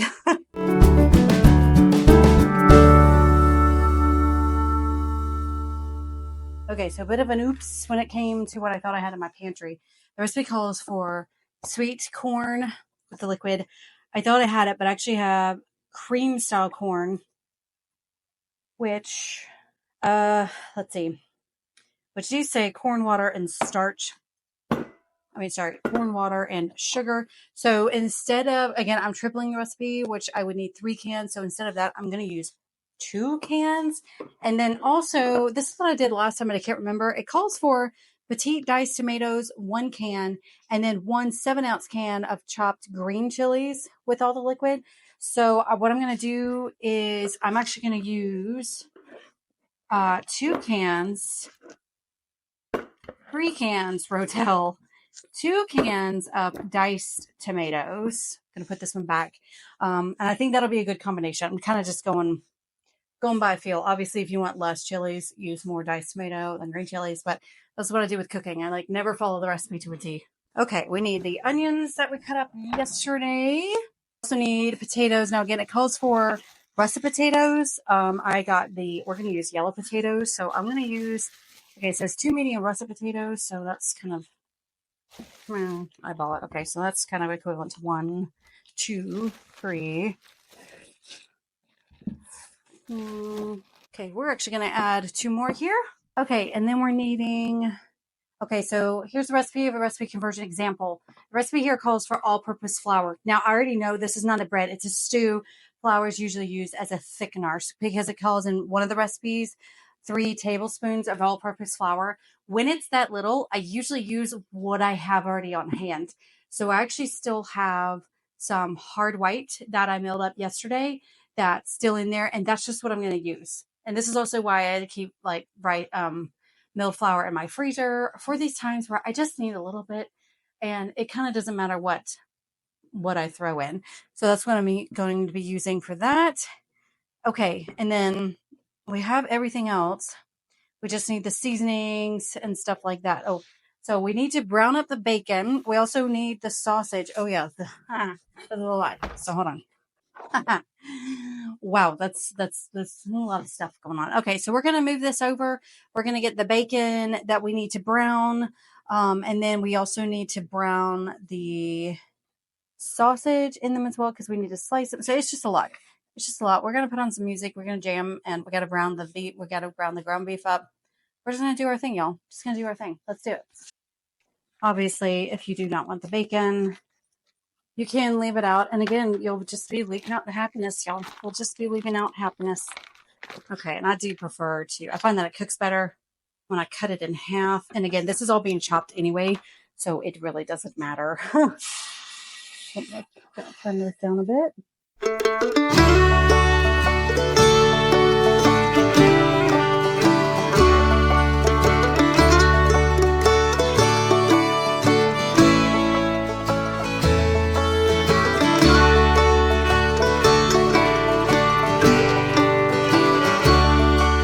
Okay, so I know all of this area looks a bit of a mess here, but I had it out to show you guys what I was using for the video. But we're just going to start with all of these sausages to be cutting them up into small bits. And so this is just full prep mode. It's the time, obviously, if I was just doing one batch of this recipe, it would not be this many ingredients. But this sausage, you can use beef kielbasa, the pork, I mean, kind of whichever one that you want, depending on your dietary preferences. But this is super, super good. And so then we have all the sausage cut up. Now we're just going to be doing the potatoes. Got to hone my knife again because I've been using it a lot. And then just start adding in all of these ingredients, other ingredients to a big, large bowl because they all get dumped in at the same time later on.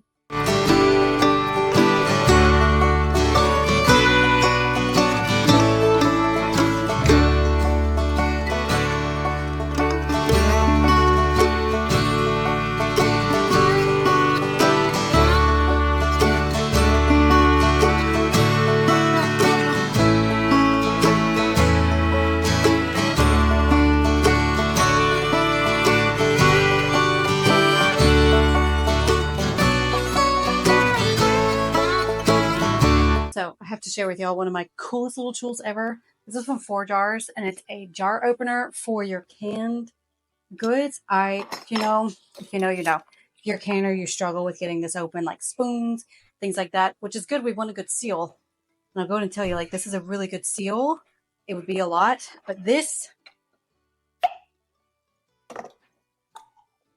just like that. The first time I used this, I thought my jar wasn't sealed. It came open that fast and that easily. So if you're tired of struggling, this thing is the coolest thing ever from 4 Jars. They're awesome. And I do have a discount code for y'all as well. Okay, so again, these are the baked beans that I made and canned myself, and it is super good. It's like a better than Bush's baked beans recipe, and so far, like, we really like this. And I have to say, canning my own baked beans life-changing. It is so convenient to have my own, and I get to control what's in it. So I highly recommend. Recipe will be in the description box below.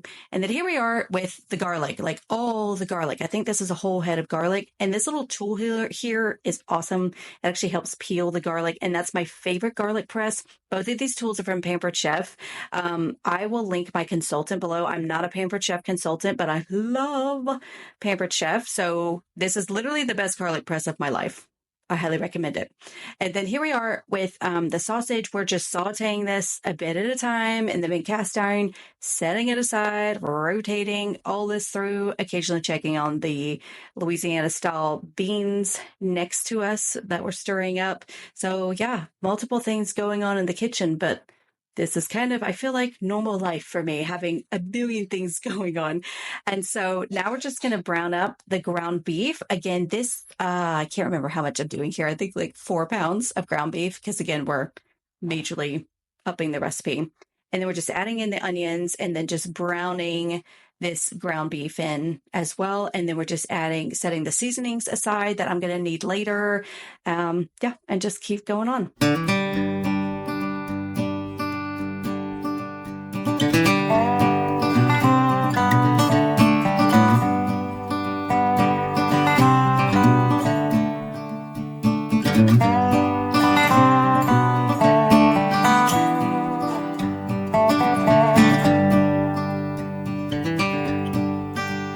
And this is where I have an oops moment, realizing I do not have a big enough pot for all of this.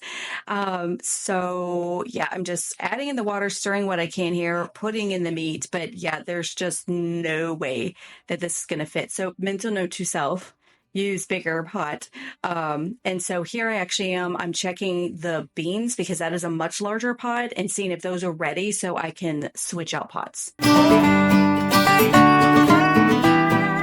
So thankfully the beans were done. So I was able to take that out, wash the pot, and then very carefully transfer these back in, add the rest of the ingredients, and then get this going. So again, this is a very large stock pot. I think it can hold about 2.5, 3 gallons of liquid. But this has got to cook, especially mainly just to get those potatoes cooked.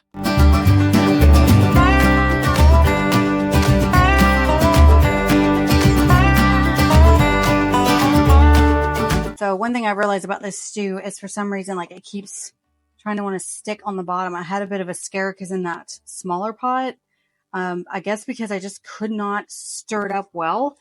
Part of it was starting to burn. It did not completely burn, but starting to. So I was able to transfer it to this big pot. If I had known, would have started in this one.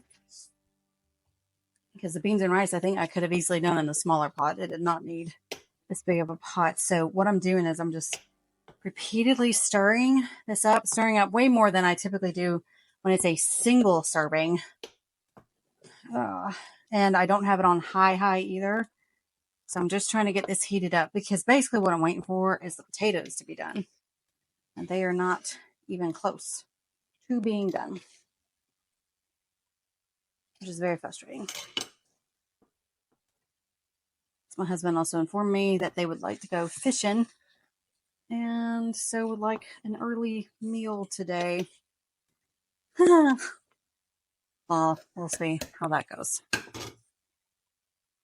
also had to put everything on hold because we were really backed up on dishes, and so I was having my kids, they were washing the dishes, putting things up. So hence why it kind of looks a little bit cleaner with things. So I'm just going to keep this. I got this on like a medium heat. I'm just going to get it up and just hopefully these potatoes will be done soon. All right, so thankfully I was able to get that cowboy stew done.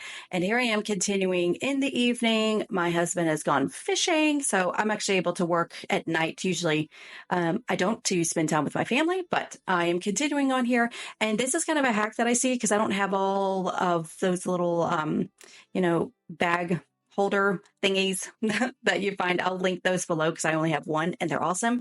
So I found this hack where you could get like these gallon pitchers, put your Ziploc bags in and then fill them. And that actually worked out really well.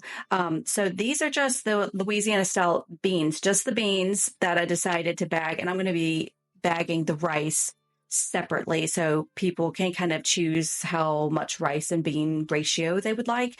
But the reason I'm measuring this out is because I'm just unsure how much beans I have, how many beans I have here to be able to evenly divide it up between the gallon size bag. So that's why I am just measuring and just trying to get them evenly in the Ziploc bags as much as I can.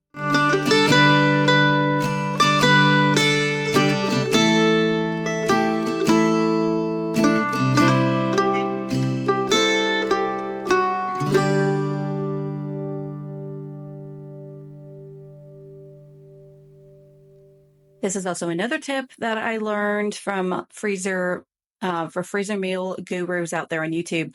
Is whenever you have Ziploc bags like this and you want to freeze them flat, to actually put wax paper or parchment paper in between the bags so they do not freeze together. I thought this was genius, and it did work so beautifully. None of these were stuck together, and it was just genius. So I highly recommend that. So I'm cleaning the counter and we're labeling these for the cowboy stew. Just start doing that as well. And I also do recommend to cool these down completely in the fridge before putting them in the freezer as well. Don't put them in warm or hot, just because I feel like it really warms up that freezer, creates condensation, all the things. So this is the cowboy stew. Once again, I'm measuring these out, I believe, to about 8 cups because I think that that's a decent size, and then kind of go from there. And again, pitcher, we're putting it in and go ahead and freezing them.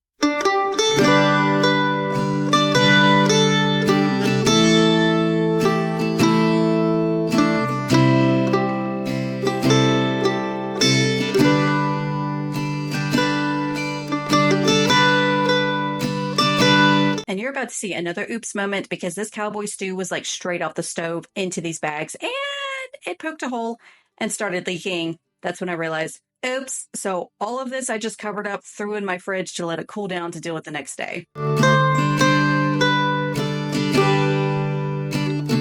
All right, so day 3, we're later in the day, much later. It's like almost 3 o'clock. I'm just still trucking along. So I didn't do all this in one day. I even skipped a day. I'm just kind of doing it whenever I can fit it in.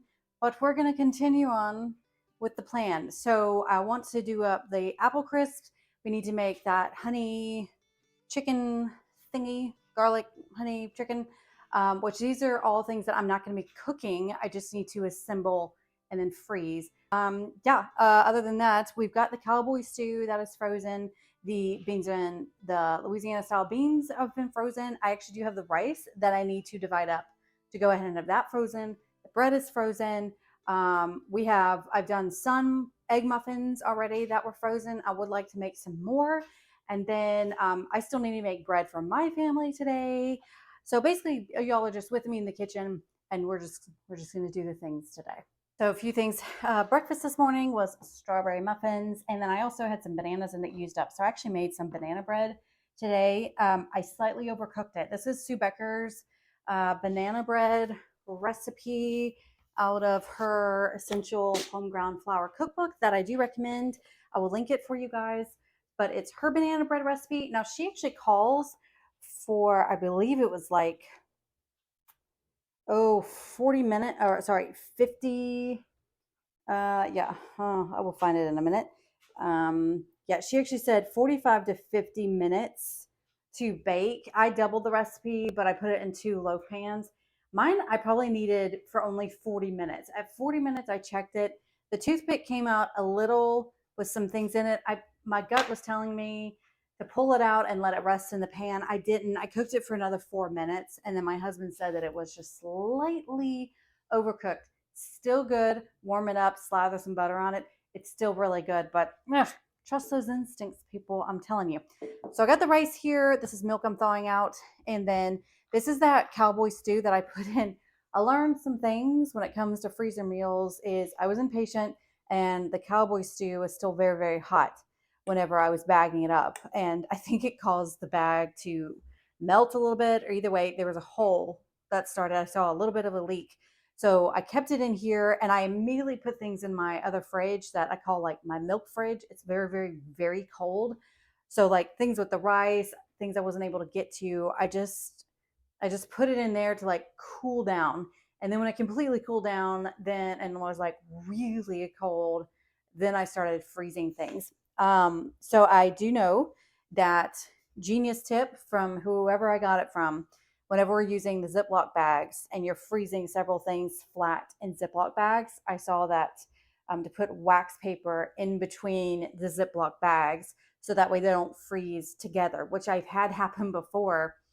Genius tip. It works. I highly recommend it. And then I'm just freezing flat as well on cookie trays that I have. And so far, everything's been freezing beautifully, wonderfully. Love it. So I'm going to rebag this one, just double bag it. And then we're going to get that already out there frozen, get the rice going. I got to put these up, put the banana bread up, and just start with the things. If you're wondering about all the eggs behind me, we're separating them. Some I'm taking to my homeschool co-op tomorrow because I've got ladies there who like to have fresh farm eggs. So that is being separated out to make sure I'm not giving anyone old eggs. These are older eggs that we'll be using up today. And yeah, so my girls are laying almost like 2 dozen a day. And so I'm kind of swimming in eggs a little bit, Okay.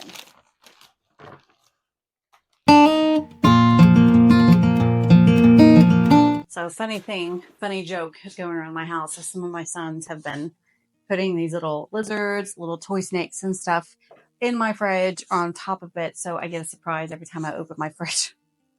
Or they place these randomly around my kitchen. Kind of been hilarious to them for me to find. Thankfully, they're not that scary. So it's just kind of a running joke. So if you see these randomly pop up, that's my boys.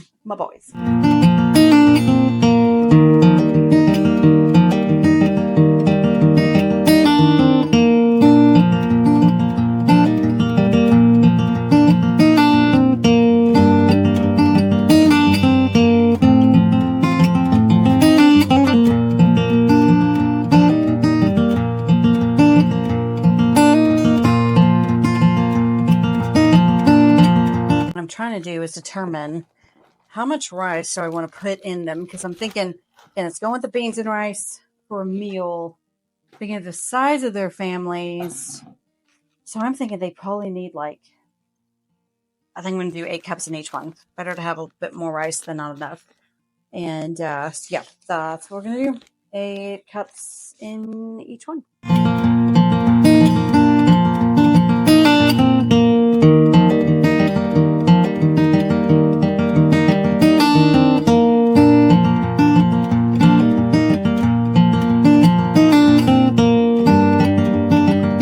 I will say, as far as cooking this much rice in the Instapot, it did work out well, but I think I do want to add a little bit more water next time. And I think possibly cook longer. So I cannot remember what I said. So I'm going to look back to see what I said on the video. And then I'm going to put up here on the screen what I plan on doing different next time. Honestly, I think I'm still going to cook it my normal 35 minutes that I do, and the ratio that I've done in the past, because I think that just might work better. But either way, it is cooked, and the fact I don't mind, because it just seems just a smidge undercooked, not cooked enough. But considering this is going to be frozen and they're going to be reheating it, I'm okay with that, because that way when they reheat it, they can reheat it to where it is cooked. So so I don't mind it being slightly undercooked when it comes to freezing it to use later. So not a big deal. And yes, my hands are clean. I did wash my hands as I'm messing with everyone's rice over here. So it is okay.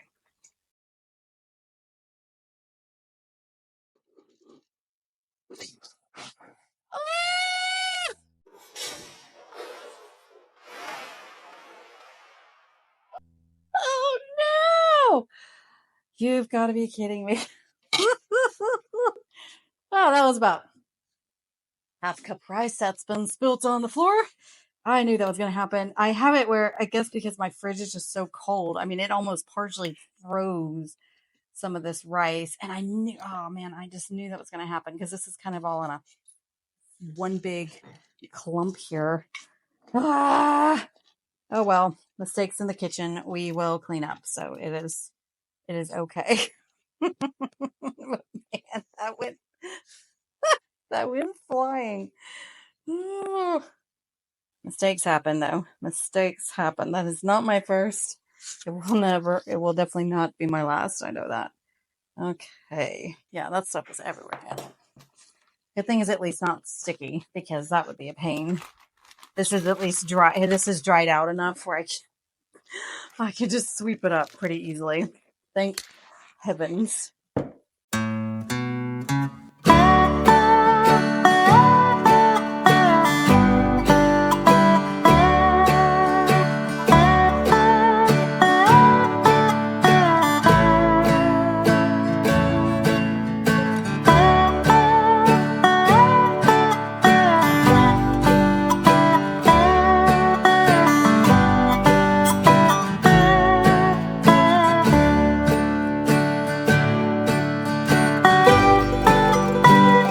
All right, so good to know. 8 cups of uncooked rice gave me 3 bags of 8 cups of cooked rice. So that is 8 times 3.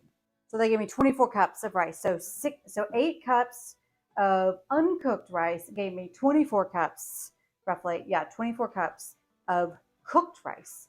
Cool beans, I need to do this more often. Not that it takes me that long to do rice in the Instant Pot, but bottom line is I still need like an hour because even though a couple cups of rice can be cooked in say 25 minutes or so, you got to take time for it to get pressure up and then to release naturally. So this would be faster for me to just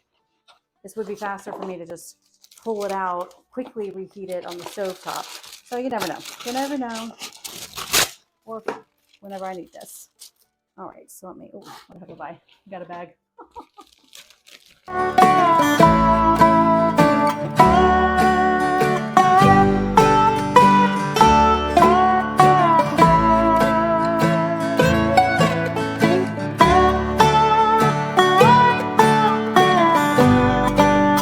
All right, so we need to make some bread. I'm going to go in and get that started. Got the wrong camera here. So need to make some bread. Go in and get that started. And then while this is kind of resting, kneading, all the things, we're going to be doing other stuff as well. So I'm actually going to be trying a new, kind of new type of wheat. Not really. I mean, it's a type of hard red, but it's 4 Generations sent me their Yakora wheat berries, which I've actually never tried. And if I remember right, this is a variety of hard red winter wheat that I believe was started in Mexico. I'll put it up here if I'm correct on that or not. But I've actually never tried this variety of hard red wheats because yes, there are a variety of the hard reds and the hard whites and all the things. So this is one of the ones now at the moment of this recording, they are out, but I think they're harvesting soon. So if you're interested, that is one of the things that they sell, grainsandgrit.com/4generations. And then I do have a coupon code. I'll list that all here for you if you want to shop. But I've never tried it before. We're going to try it. And we're also going to do my large batch for bread. So I haven't decided yet if I'm going to be making cinnamon rolls with any of that or rolls. But just right now, we're going to at least probably crank out about 5 loaves if all else fails because I'm going to be gone all day tomorrow. And I just need some to stock up. So we're going to get this started. Now, I usually do have lights overhead because it's funny. It looks lighter on camera than it is right here. So that way I can always see at my baking station. I love these, by the way. They're plugged in Amazon under headlight, but I turned it off because it's a bit harsh on the video. So we're just going to be mixing this up and go from there. Yay. So now I would like to take the time to actually let you guys know about 4 Generations Organic Farms. I have been using their wheat berries for quite a while and I love them. And I love that I can get organic wheat berries that are shipped straight to my house, and they actually have multiple sizes. As you can see here, that was a little 5-pound bag. But Four Generations Farm has actually been on their land since the 1800s in Oklahoma, and they really, really care about their soil and regenerative practices, making sure their soil is healthy so their crops are really healthy as well. And so I highly recommend Four Generations Farm, especially if you're looking for those organic wheat berries that are clean and you're looking for another source, because they do have their own varieties of hard red and hard white. They are delicious. So highly recommend them. Check them out. Just go to grainsandgrit.com/4generations. And here we are. This is the honey that I get from Azure Standard. I like to get them in the gallon size buckets and then put them in these smaller mason jars in my kitchen because it's just easier to handle. Just know it's sticky. It creates a mess, but that is okay. And now it's time. We've soaked that flour. Again, if y'all haven't seen this video, if you don't know how I make my bread, I'll link it up here for you guys for my simple yeast bread loaf recipe. Now, what you see here is like way bigger of a batch. I can get about 5 loaves of bread in my Bosch Universal Mixer. It's so much that I do have to mill some more in between. It doesn't all fit with my Wonder Mill. So next to it, you see the Nutrimill Artiste mixer. She's great as well, but she cannot handle as much as the Bosch. So Miss Betsy Bosch is a boss, and I love her, and that's why I use her. And so I do recommend that. And here we are. It is time to cut up the chicken. So we raise our own chickens and butcher them. So for me, I have whole chickens that I always work with. And this is for my honey chicken recipe. It's an Instant Pot recipe or slow cooker recipe. And all that I'm doing today is I'm actually going to be cooking it for my family in the Instant Pot and then freezing it uncooked for later. So it's kind of just a dump and go Instant Pot or crock pot type recipe. And yes, I have a lot of experience cutting a whole chicken. I do recommend whole chickens because then you can save the carcass like you're about to see here. I put it in a bag and I make stock with it later. But here we go. We have the 2 breasts that are huge. And then I get the 2 wings, the 2 thighs, and the 2 legs. And it's pretty easy once you get the hang of it. You just need a sharp knife, and I do it pretty quick, not this fast. This is sped up, but you can do it. It's pretty quick. And then from here, for this particular recipe, I do like boneless chicken. And so I'm just cutting up the breast to smaller pieces and then also actually deboning the other ones, save the bones, throw it into my bags for chicken stock that I'm able to use later on.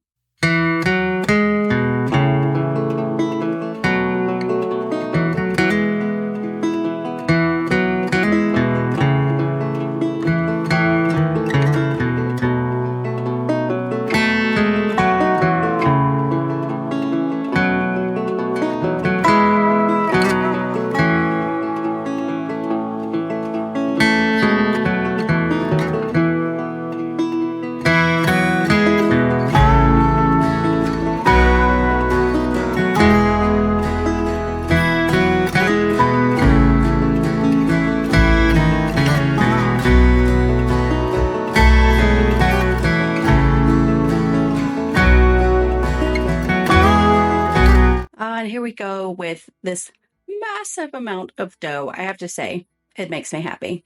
Let me know if a lot of bread dough and the feel of it makes you happy as well, because it does for me, but maybe I'm weird. But yes, this is a lot of dough. And I actually decided, because we needed bread, I went ahead and just made a batch of rolls, and the rest of it, we're just going to be making loaves for later.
Okay, so now that the loaves are rising, I'm just mixing up all the ingredients for this honey chicken recipe. So again, this is a recipe I will link for y'all below. It is wonderful for the Instant Pot or slow cooker recipe, and you just also, serve it over rice or serve it by itself. I mean, whatever you're wanting to do, but it's super delicious. So we're just mixing up all the things, and then I'm going to be throwing some into the Instant Pot for tonight for supper for my family, and then the rest of it I'm going to be dividing it up within other bags, which unfortunately for some reason I did not get on video, but just know I did, and it's been put in other bags and frozen, and it also froze very well.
All right, y'all, that is it.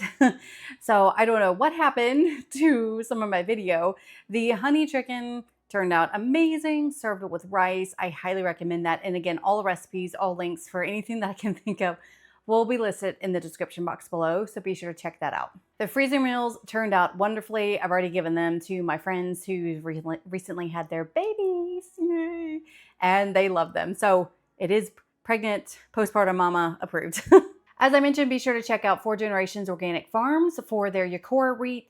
Again, this is still later. It is coming soon on harvest, so if they don't have it, keep checking back because harvest should be happening pretty soon. Just, again, grainsandgrit.com/4generations. Use code grainsandgrit for 10% off.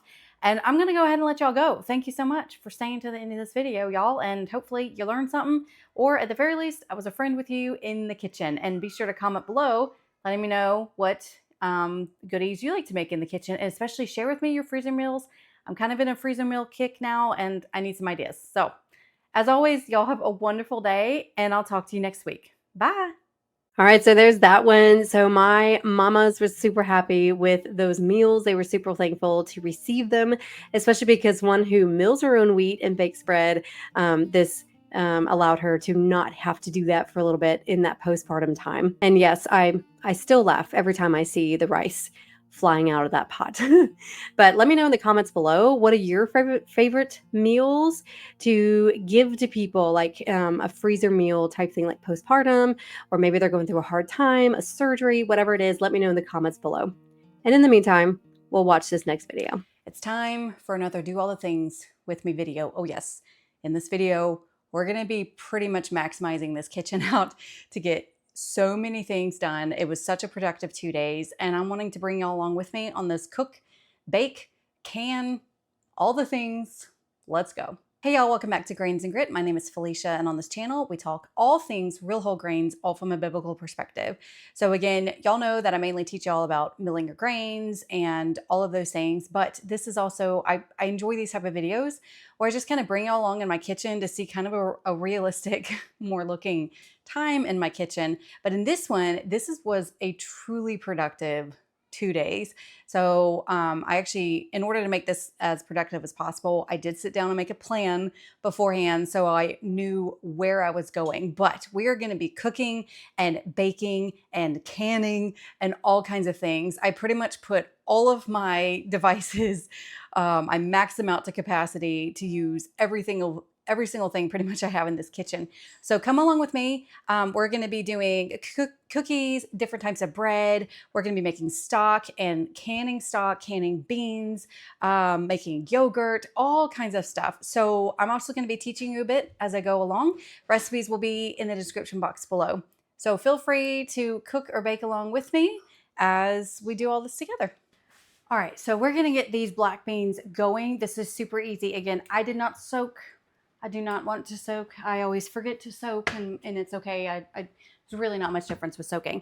But here, this is the 8-quart Instant Pot. So it is one of the larger ones, but I think the maximum I can do is 2 pounds of beans. I'm gonna see how much, because it calls for basically 1 pound of beans. You need 8 cups of water in the Instant Pot, and I'm going to be cooking it on high for about 20 minutes. I do not need it fully cooked because they are going to be pressure canned, and that's going to cook them further. I just need them mostly cooked. I'm also not going to add any sort of seasonings to it because I want to be able to add it myself depending on what I want to use in the future.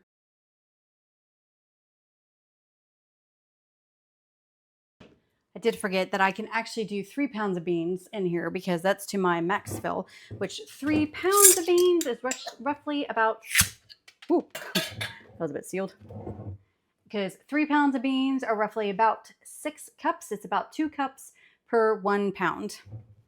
And this contains 8 cups, so we're almost there.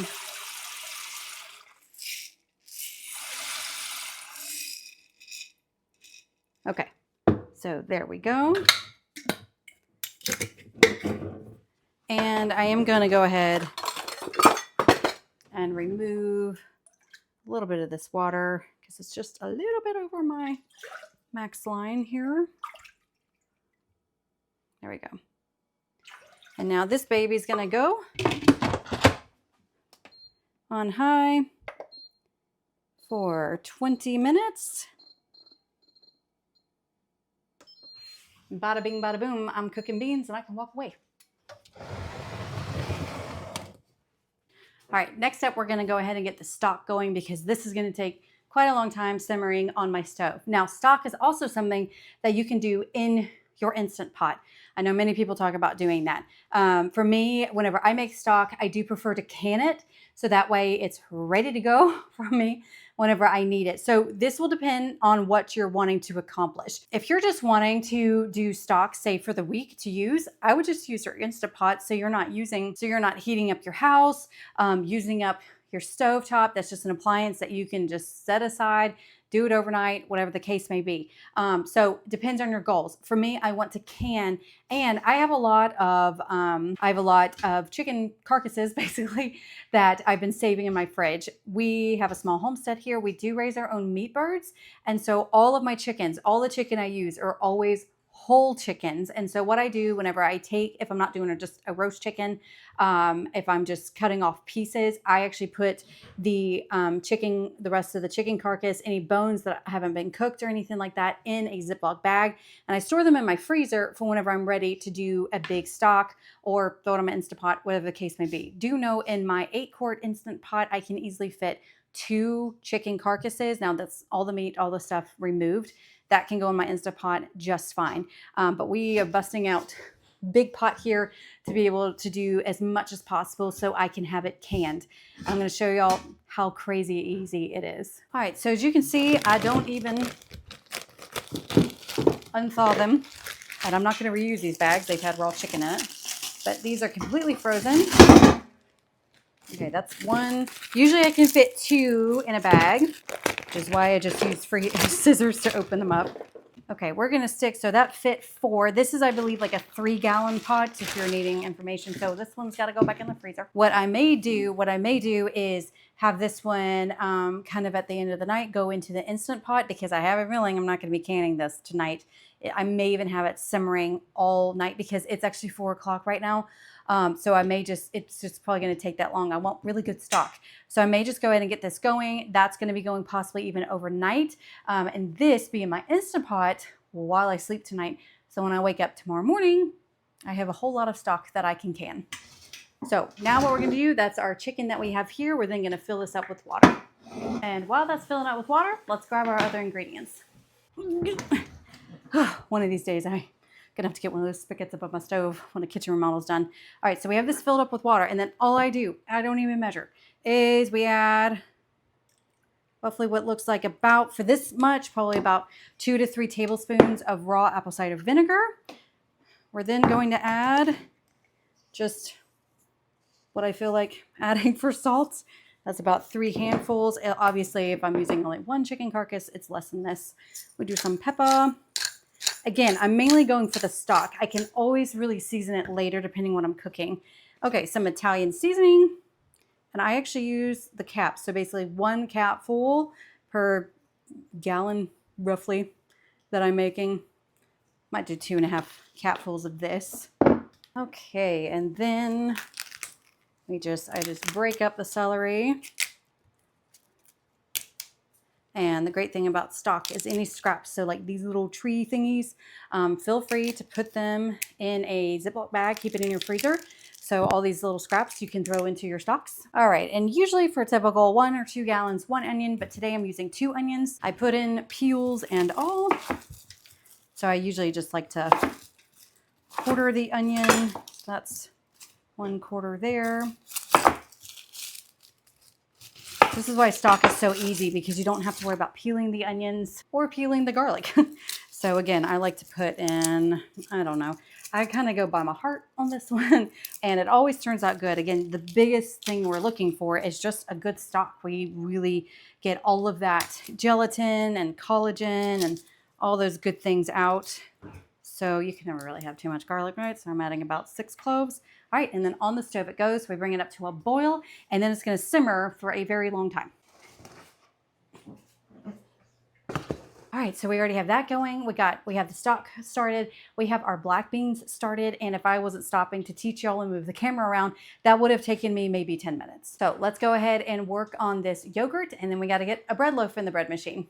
Okay, so I'm about to show y'all a stupid easy way that I am now making yogurt, and it turns out amazing. Now I will say this method was made easier because of my dehydrator, but even if you don't have a dehydrator, you can still do this. This is actually from Jill Winger. I will post her video. If you just do Jill Winger easy yogurt or something like that, she goes through this.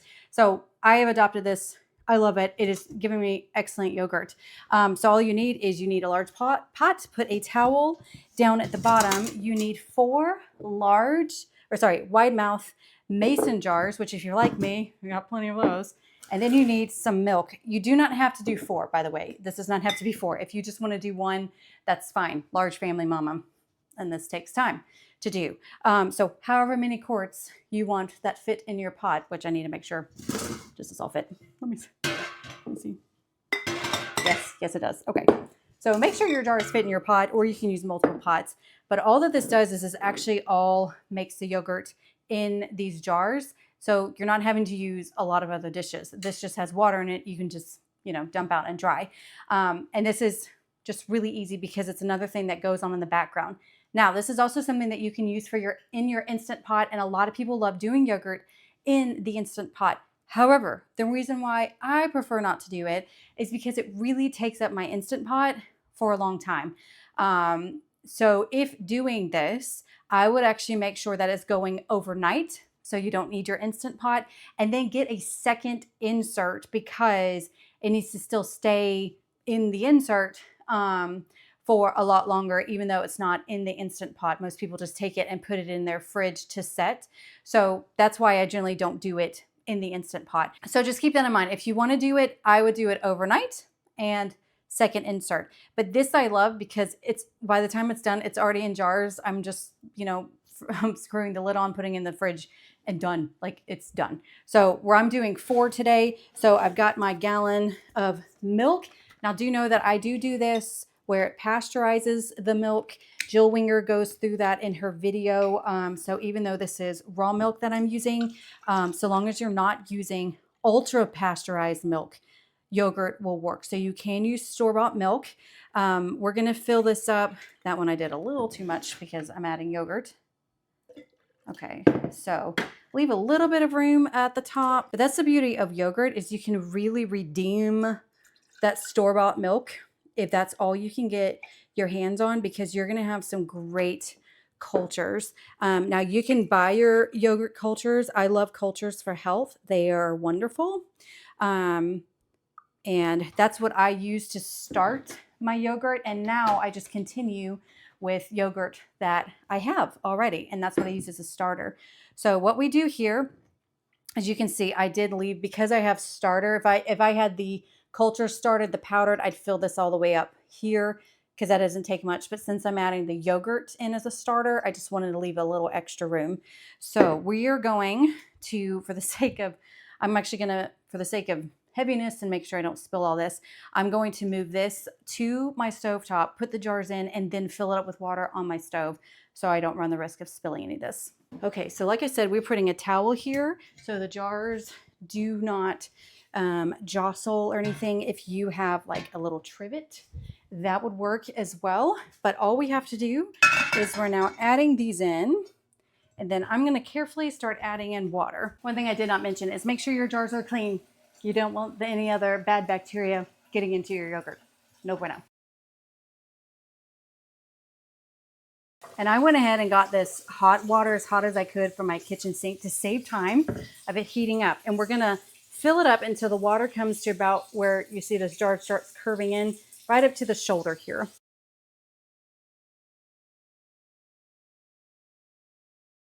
All right, and the reason why you don't want too much water is you don't want the water boiling up over and getting into your milk. Okay, that is perfect.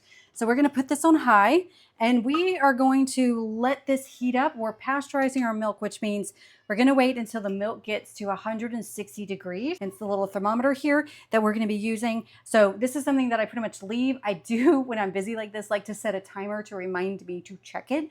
But that's another hack. Have a lot of timers in your kitchen and set timers for everything, because if you're like me, you get distracted, all the kids need all the things, and then you burn something. So timers, lots of them. But I'm going to set a timer and be checking on this. It is normal to see a skim of milk on the top, starting to get a skim as it heats up. That's normal, that's fine. And that means it's getting close. So we're going to get this going, and that's already on high. As you can see, our stock is still here as well. And now let's get on, I think to the bread machine. I think that's what we're doing. All right, so I have all my ingredients already measured, ready to go. Let's get it done in the bread machine. Now, I did a video all about this. I do recommend the Zojirushi bread machine because it has custom settings. And whenever you are using freshly milled wheat, just know that most bread machines have only been calibrated to white flour, bread flour, the fake flour. Freshly milled wheat, different ball game. So the Zojirushi actually has 3 custom settings that you have, so you can customize it to how you like. I will spare you all the details right now of how to do this, but I do recommend watching that video where I walk you through it, problem solving, everything like that. It is possible by the time this video is live, that another video has come out of how I make Ezekiel bread in the bread machine. Took me forever to figure it out, but I finally figured it out, and that video may be out. If not, look for it very, very, very soon. So what we're going to do is we're going to go ahead and mill our wheat. One thing I did not mention in my video is I found that hard red wheat works the best with a bread machine. It just does. You can use hard white, but I find that hard red just does better with this.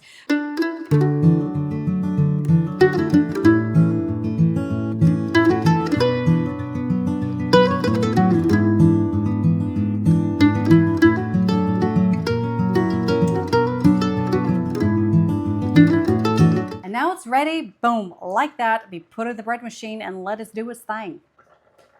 Now, do you know, my bread machine is usually not here. It is in a different spot, but for the video, I put it here. Okay, and we choose our course, which that is mine. Start. Ta-da! All right, now it's time to roll some oats. And that's my timer for the yogurt. Let's check that. All right, moving you over here really quick.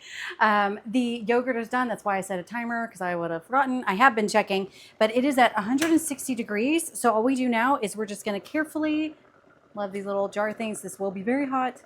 Carefully remove them and put them on a towel, because they will need to cool to 110 degrees. If you put your yogurt starter in before it is 110 degrees, you will kill it and then you'll have some weird looking milk.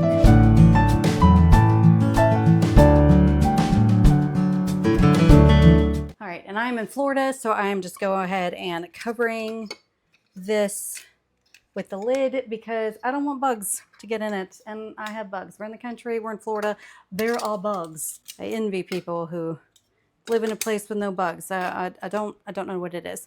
Okay, so I'm gonna set a timer again to check this. Reaches 110 degrees. I'm gonna add in my yogurt starter and then into the dehydrator to culture for 24 hours. So to start with, I'm gonna set this timer for 30 minutes. I think before it usually takes about an hour, but I like to check to make sure. Back to rolling flakes. I like to do this especially in advance so that way I have oatmeal for the rest of the week. Now I usually take my rolled oats, cut them up to where they are quick oats. And again, I did a video all about this that will be linked. But bottom line is we're gonna put in our oat flaker. This is one that I got from Pleasant Hill Grain, and it goes with the Bosch. So if you have a mixer, it's possible that you'll have an oat flaker attachment.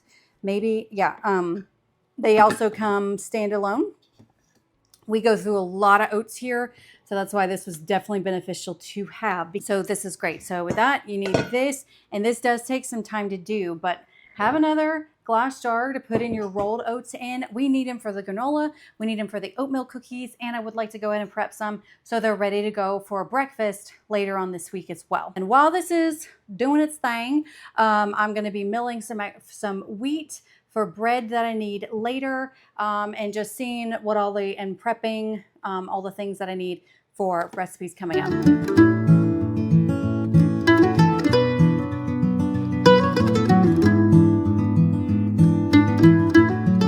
All the sounds in the kitchen. We got the flaker, we have the grain mill, we now have the bread machine. It's all going.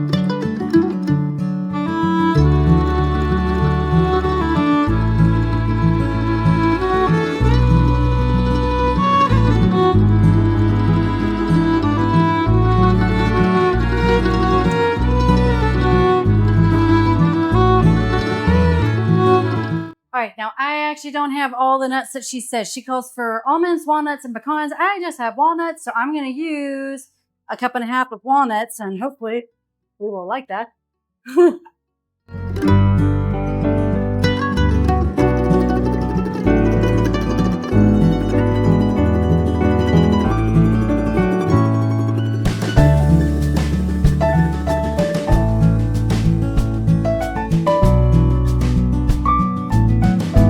Okay, so I think I've got enough here already. I'm gonna go ahead and get this going, and then I can continue rolling these out while this has already started. So again, I've already added together, I've done 1.5 cups of walnuts because that's the nut that I had, 1/2 cup of sucanat, 1 teaspoon cinnamon, 1 teaspoon salt. Now we're gonna add 4 cups of the rolled oats. That's 1, 2, 3, and 4, and stir it all up. Okay. So again, be sure to watch her reel. I don't know if she also put it up on YouTube, but it is on a reel. So if it's on YouTube, it would be a short. Pretty short. Okay, now we add in the liquid stuff, but not the dried raisins. Not the dried raisins that I'll be using later. We add that after it's done. So we're gonna put in our honey. I'm using honey, 1/2 cup of honey, 1/2 cup of coconut oil. Okay, and then we have, I think, 1 teaspoon or 2 teaspoons vanilla extract. Okay. All right, and then she says to put it, so we're gonna stir all this up, and then it's going to be on high in my slow cooker, but the lid is going to be partially off. This allows it to be more crunchy. All right, so we're stirring that all together until it's all nice and incorporated. My plan with this is I would like to see if my children especially will like to have this like as a cereal, especially for mornings where We just need a quick breakfast, and I wouldn't have to cook or really make something. We don't do cereal in this house, so my kids haven't grown up eating cereal. But every now and then it's a treat, and they love it. So I think they will like this too. Or using it for the yogurt, make some yogurt parfaits. Delicious. And this, oh, smelling good. Okay, so we're going to put it, again, on high. We're going to put the lid on, leave it a little crooked. Cook on high for 2 to 3 hours, stirring every 30 minutes. Another timer. Okay, lid a little skew. 30 minutes. All right, so now this is where having 2 mixers comes in handy because I'm going to be bringing out Miss Annie Artiste, setting her up here. This is going to continue rolling oats. And in the Artiste, I'm going to be mixing up the oatmeal cookies. I already have my oven preheated to 350 degrees. So to recap where we're at right now, we've got a loaf going in the bread machine. We're rolling oats. We have stock going. We have the yogurt waiting to be cooled down to 110 degrees. And then now we've started on the granola. And we're still going, y'all. So now it's oatmeal cookies. These are favorites in the house. Personally, mine is chocolate chip, which I got a recipe for that as well. That'll knock your socks off. And yes, this is made with freshly milled wheat. Now, I will say what I already did is I already had some soft white wheat already milled. That's what I'll be using. So quick thing with freshly milled wheat. For cookies, you want soft white wheat. That is what's going to work. Just trust me on this. Again, this will be a recipe for y'all. Now, these can also be turned into whoopie pies if you wanted that, like the Little Debbie ones.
All right, into the oven we go for only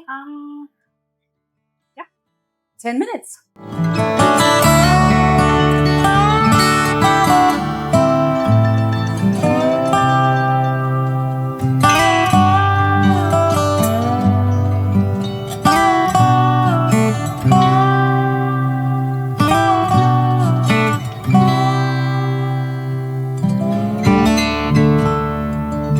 We have like 2 more minutes. So we are stirring this up. Oops, whatever, I got the camera on it. Guys, like this is the coolest thing ever, like to be able to do this, not take up my oven. Okay, that is stirred. Lid back on, crooked. And let me restart this timer for 30 more minutes. This is done. This is staying warm for me. So because I do want my beans hot before I can them. So this is ready to go when I'm ready to can. And then we still have our yogurt. So those are the black beans, if you're not sure. So we still have our yogurt going. Let me check this. The skim on top is normal. We're looking for it to be 110 degrees. It is still comfortably at 130. So we still got some more time with that. So let me reset this timer. And then here is the, whoa. All right, so the stock is going. Gonna uncover that. I know it looks crazy. It doesn't look so appetizing, but it will be. And that will cook down. So now that it's at a boil, I'm now gonna turn this down to where it can be simmering. And that's gonna go probably all night. It is 5:35 right now. And so we're gonna keep that going. My canner will soon be here. Let's see how, and then our bread machine, we are baking. Oh, that is looking beautiful on the inside. says we have about 30 minutes left on this loaf of bread, and we're doing good, y'all. We're doing good. All right, these are finally done. I'm actually going to save these for later to do overnight oats. I'm going to do that a little bit later tonight. That way they're in the fridge for the perfect amount of time.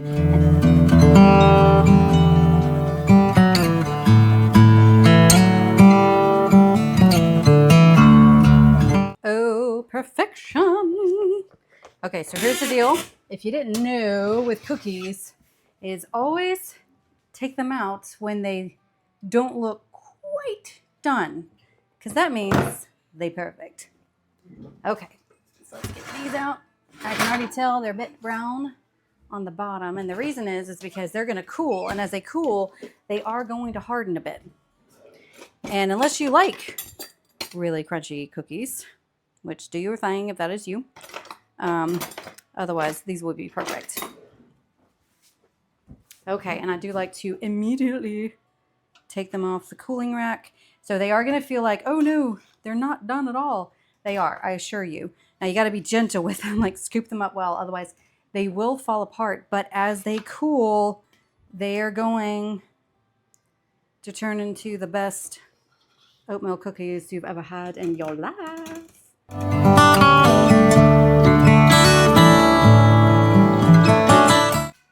Okay, so here's one super cool thing about these cooling racks. Ta-da! Bam! Hold on. Hold on. I don't have it. I don't have it. Okay, there we go. Ta-da! These are from Pampered Chef, and I love them.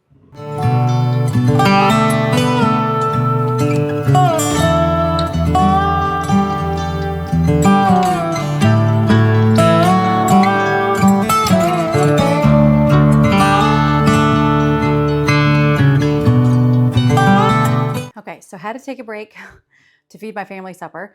So I think the loaf bread from the bread machine is done. I think I would like to also throw in an Ezekiel bread. Again, I'm not sure if that video was out or not as of this video, the Ezekiel bread in the bread machine. So if that's available, I will link it up here and down in the description box below.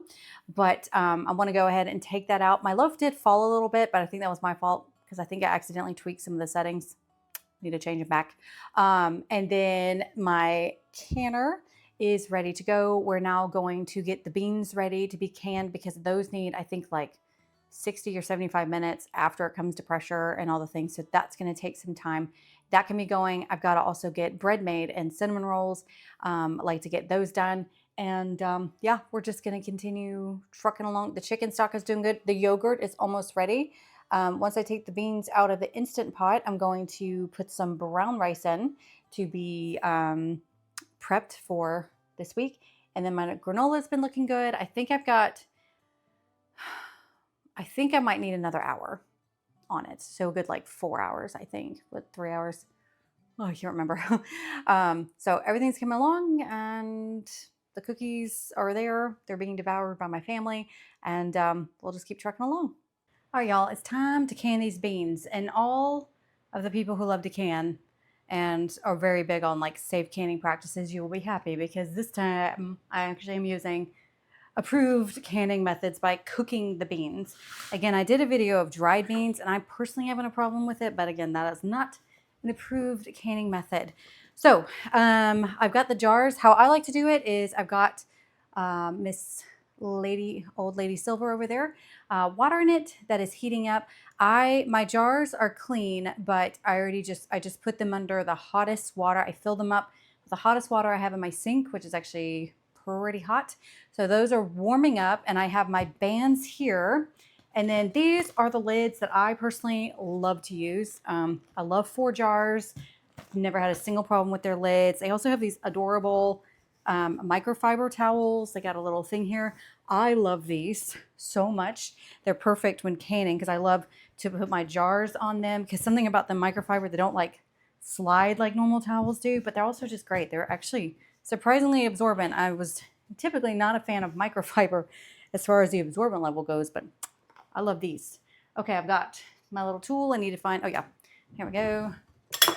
my jar lifter, my bands, I have my lids. I have more wide mouth pint jars that I'm going to be using up.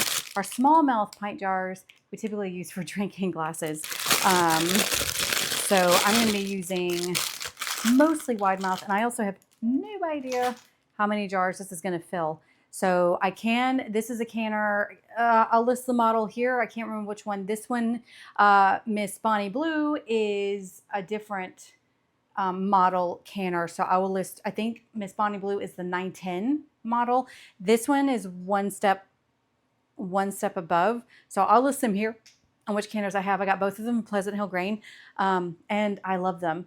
Okay, I also have a pot of water that is boiling because I'm going to need that as well. We're going to place that here. I'm going to get my beans here, and we're going to get a little system going.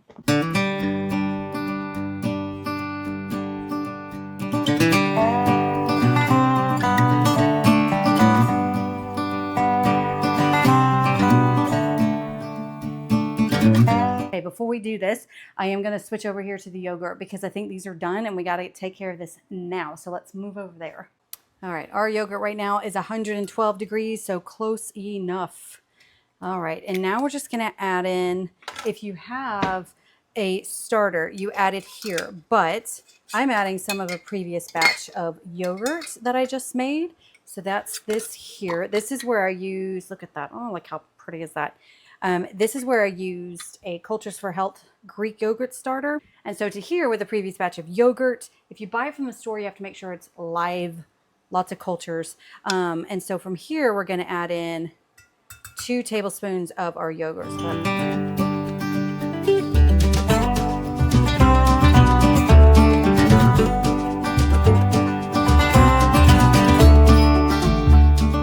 I'm actually going to put this in my dehydrator to go for 24 hours to set. If you do not have a dehydrator, you can put this in a warmed oven, in a cooler with water about 110 degrees Fahrenheit. Bottom line, it needs to be around 110 degrees for it to set. So let's get this over to our dehydrator. Okay, so here we have my dehydrator. This is, I don't have exactly 110, I just have 113. So temp, yeah, so I keep it at 113 and it did just fine. And then the timer, I will link this dehydrator below. I did take all the trays out and this works perfect for yogurt. I could probably fit 6 jars in here. It's awesome.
But that was kind of my fault. So we're going to let that go. Now I'm actually going to do Ezekiel.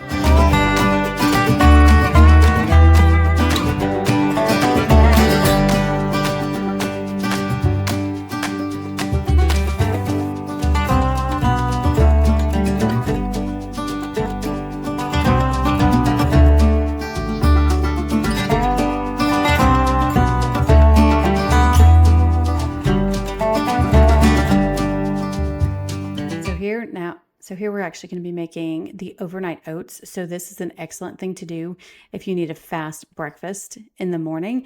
If you don't like them cold, you can always heat them up. But this is actually a recipe from Jamaril Stewart.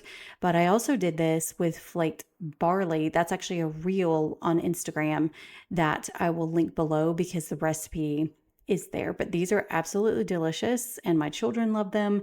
And again, it makes for a very quick and easy breakfast for those busy mornings.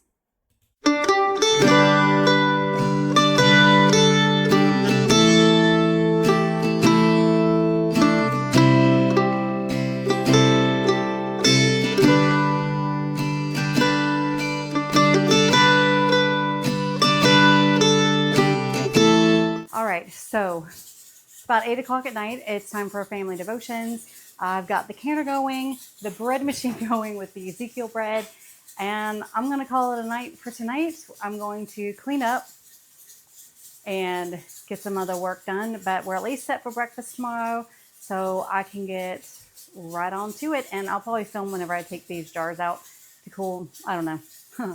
We'll see. At the very least, I'll show you guys tomorrow. See you tomorrow.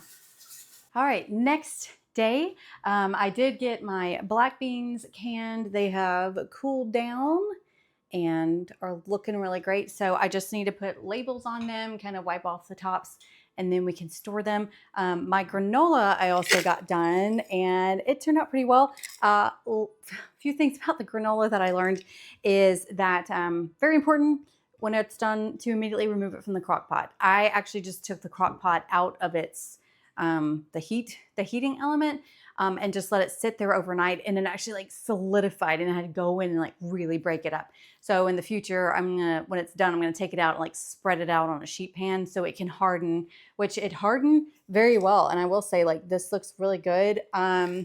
Do make sure you stir it when you need to, because it will burn. I had it burn just a teeny bit, not enough where, you know, we need to throw it away, but oops on my part.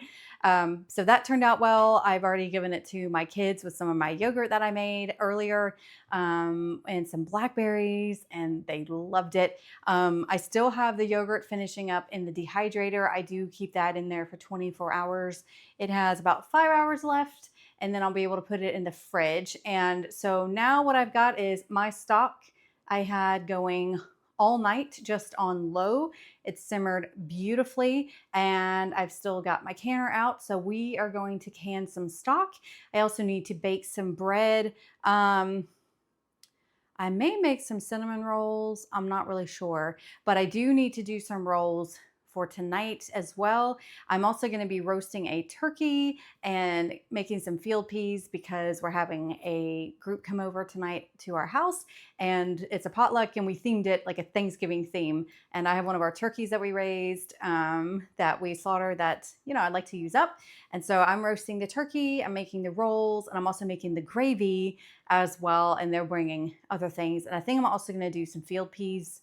I need to look to see what everyone else is doing, but that's going to be kind of later, closer to supper time. And I think I'm going to also do another Ezekiel bread in the bread machine. Still working on that recipe as of recording this video. And we're going to be tweaking, taking some notes with that. The last one I did, I actually backed off on the flour, and it still came out. It came out too dense. Because it didn't rise as well. So got a few things I'm wanting to tweak with that, and we're just gonna get going again. So I will say these labels right here were sent to me by one of y'all, and I love them. I love them because they're dissolvable labels, so I can put them on my jars, and the only thing I need to remove them is just run it over water, and it's amazing.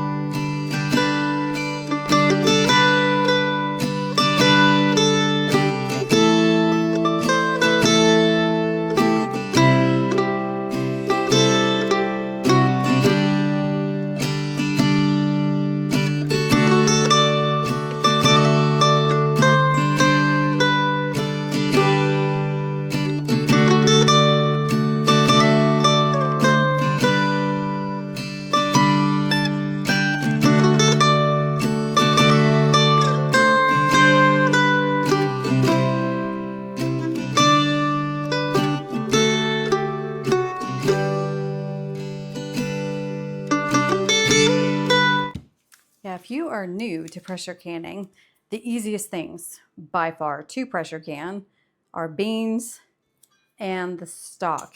So again, these were just really, really easy to do. My other favorite thing that I love to pressure can a lot is chicken, because again, we raise our own chickens. So I've got a good amount of them, and I may not always have freezer space, or I want to clear up some freezer space, or I just want canned chicken on hand. So I actually do a combination of like the breast I can, where they're boneless chicken, and then everything else I just leave on the bone. So the legs, the thighs, and the wings I leave on the bone. So I have bone-in chicken. And all it is I raw pack them, which means I just put them in the jars raw and pressure can them, and that cooks them. They are nice and juicy for me, and they're great for whenever I need chicken for a soup or chicken salad, or just anytime I'm needing a meat that's already cooked. It is a wonderful thing. And so I would say that's also an easy thing because there's no seasonings, nothing. It's just packing in jars and canning. Pretty much the same thing with beans. It's just cooking them, canning them. Now the stock is, just make your stock, and then you can can it, and then you have your own stock on hand. And good news about the stock that we're about to get to, as far as pressure canning goes, it only takes needs 25 minutes to pressure can after it gets to pressure and everything like that, as opposed to the normal like 75 to 90 minutes that many other items need for pressure canning. So the stock is a really easy thing to do as well, which, speaking of, we're now going to get started on.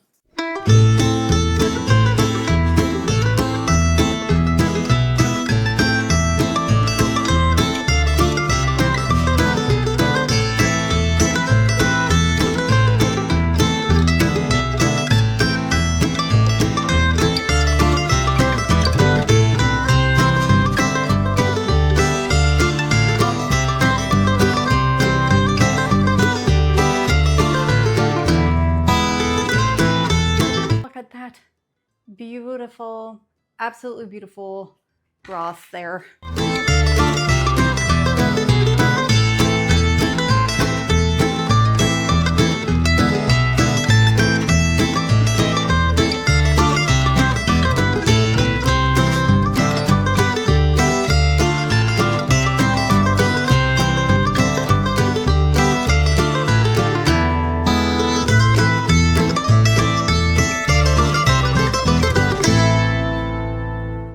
Oh, that is a perfect color. So again, what I did is yesterday around, I think it was 4:30, huge pot of the stock. So if it's less stock, it will take you less time. But this is what it looks like after I brought it to a boil, and then I let it simmer from 4 o'clock until a few hours ago. So it was actually over.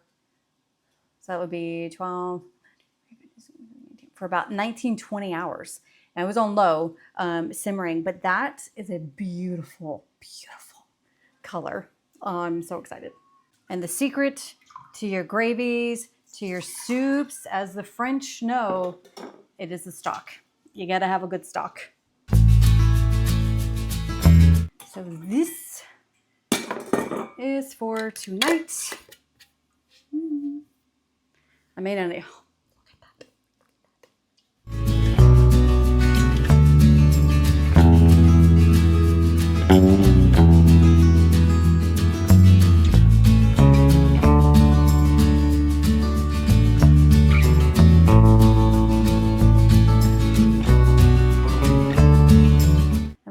in the comments below if you would like me to do more canning videos. I love to can. I absolutely love it. I've been doing it for a while, and just let me know if you would like to actually see videos dedicated to canning. But here we go with our 5 jars. So again, not completely full, but this isn't taking hours, so this will be fine. We're going to can these up, and again, when it reaches pressure, only needing about 25 minutes. So let's get it in.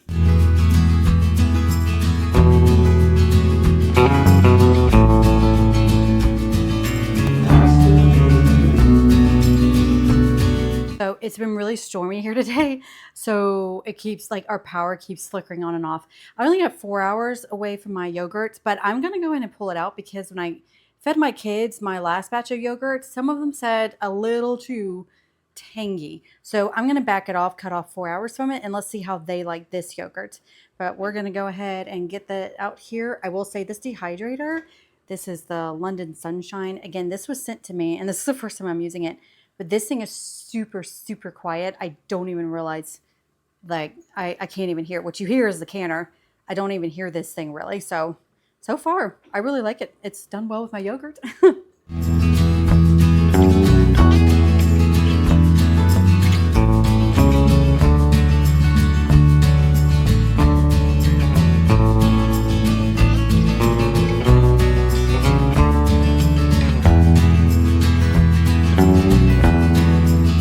So it is a little bit liquidy, but that is fine because it actually sets more when it's in the fridge.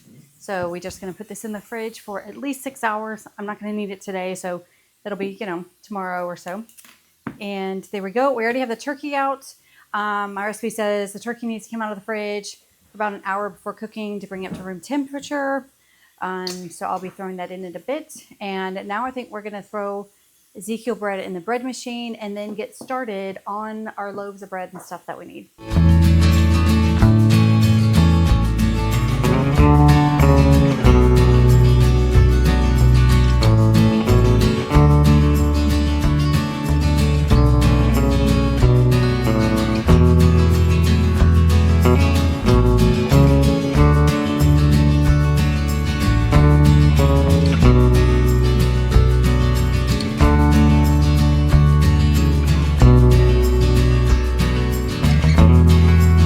No surprise here. This is my simple yeast bread loaf recipe. I've done videos about this before. I will link it below and up here as well.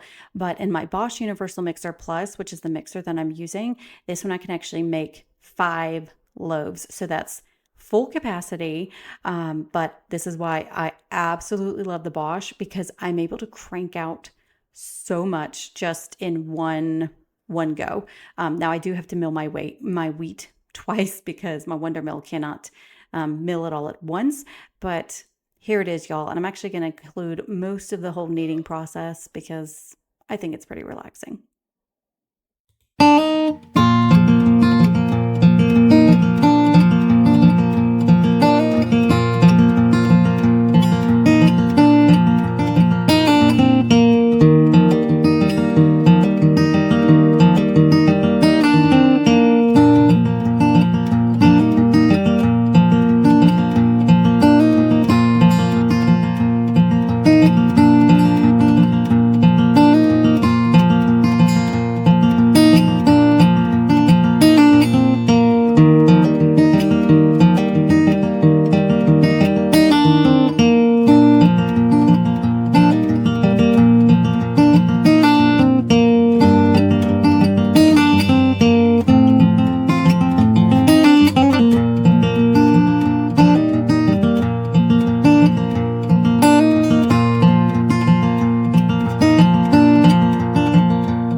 Okay, and here I'm going to start getting the garlicky herb type butter sauce, or just kind of, it's softened at first and then we melt it butter for the turkey. And in between, when the rolls are done, I stick them in and then continue peeling an obscene amount of garlic. But y'all, this is so good. This is actually the exact same recipe that I use for Thanksgiving if I'm the one in charge of the turkey. And it is so good and so delicious. Again, this recipe will be linked below.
jar's broke that I can't, whenever I put it in here, I thought I heard a crack, but I wasn't sure.